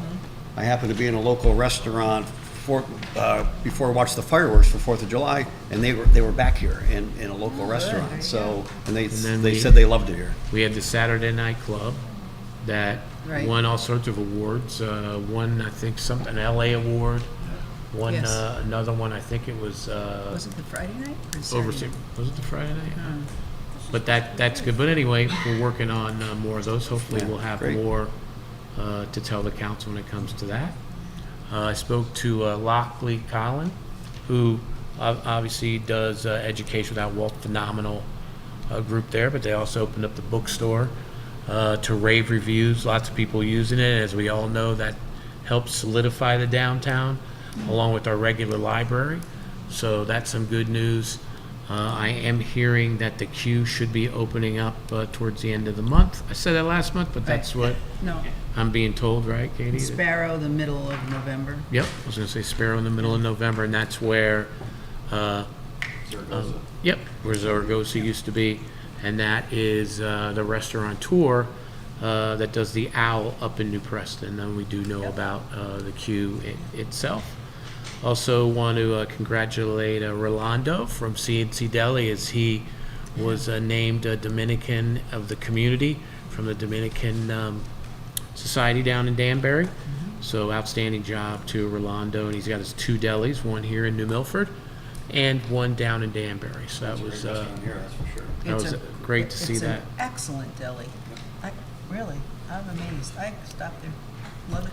And also went this past Saturday too for a short time, and then I had to go down to be down for the awards, the Dominican rewards. But Art and Norm Cummings do a phenomenal job each and every year as they salute the former athletes put into the Hall of Fame in New Milford. And you asked, how does that relate kind of to economic development, right? So as we continue to kind of upgrade our sports venues, whether they be, right, the high school, and hopefully at some point we do the community ball fields. Great opportunity to bring more regional tournaments to town. And it's great that Art and Norm bring that vitality and also bring the past, the history of New Milford. Continuing some of the businesses that are in process, you have Mike Nahom's headquarters, Eastern Connector, which is right on Route 7 there, right next to the seed business there, and they're pretty much almost done. You've got the storage units being built next to the brewery, and the brewery is doing their expansion where they're actually putting a kitchen in, which will be very helpful for his business. I know they're working on the plans for what's going to be the new Dunkin' Donuts, which will be in the Big Y parking lot there, the most northern parking lot, so they're working on that as well. You have the Mama's Bagels that's going to be opening up in the Staples Plaza. There's also going to be a Dominican restaurant opening up in Staples Plaza. Do you know when that will happen? I don't know. I think there was an issue with the grease trap for the. That's always an issue. Yeah, the bagel place, and I know they're trying to resolve that. Then you go on to Still River, and you have Garrity Plumbing has broken ground on their project. You have on the left-hand side by the roundabout, you have the masonry company, and they're doing. I think they've done part of the foundation there as well. Then you go over to Pickett District, and you have. Tile. Yep. Bruzy. You have Bruzy's property that's almost completed. FSM as well. I think they're waiting for their CO for that one as well. And then we have some housing projects. We have Popular, which is right over here, an 830G property. They're working on that. You've got right across the street here, 25 Church Street, another 830G property. Then you have another 830G property, which is on Boardman, which I believe is 17 units. And for those, I apologize, that don't know what 830G is, they're watching on TV, is that's affordable housing that falls within the state of Connecticut guidelines for that. There has to be a certain amount of units that are within the development, and they would be deed restricted. You then have, that's been approved but hasn't had anything yet, is over on 169 Danbury Road, 3 retail pads, 151 units. That would be car wash area. It would be there, yeah, right, kind of close to there. Hillary? This is, I would be remiss if I didn't ask this, and so Sure. I just have to, it could be argued it's economic development in that it's, I just have to ask you if you're concerned or if you have any reason to believe that the town's insurance policy would not cover any existing or potential claim regarding East Street, because I'm wondering what gave rise to that letter, and so that was one of the reasons why I wanted that brought up tonight, because I think volunteers deserve to hear that. So could you? Sure. I'm trying to understand. Do you have reason I'm trying to to believe? understand Do you the have question. reason to believe that the town's insurance policy So you want to add something will to the not agenda, it cover? sounds No, like. I'm not adding to the agenda. This subject wasn't on the agenda, so why are we talking about it? Because it came up before, which is why I wanted the Board of Ed, and I think I'd be don't remiss if think I it didn't came- ask. didn't come up in this He meeting. can say he doesn't have to answer it, but I just So, feel I'm just. this letter Hillary, was- so I'm trying to understand Yeah. the question. okay. Are you concerned,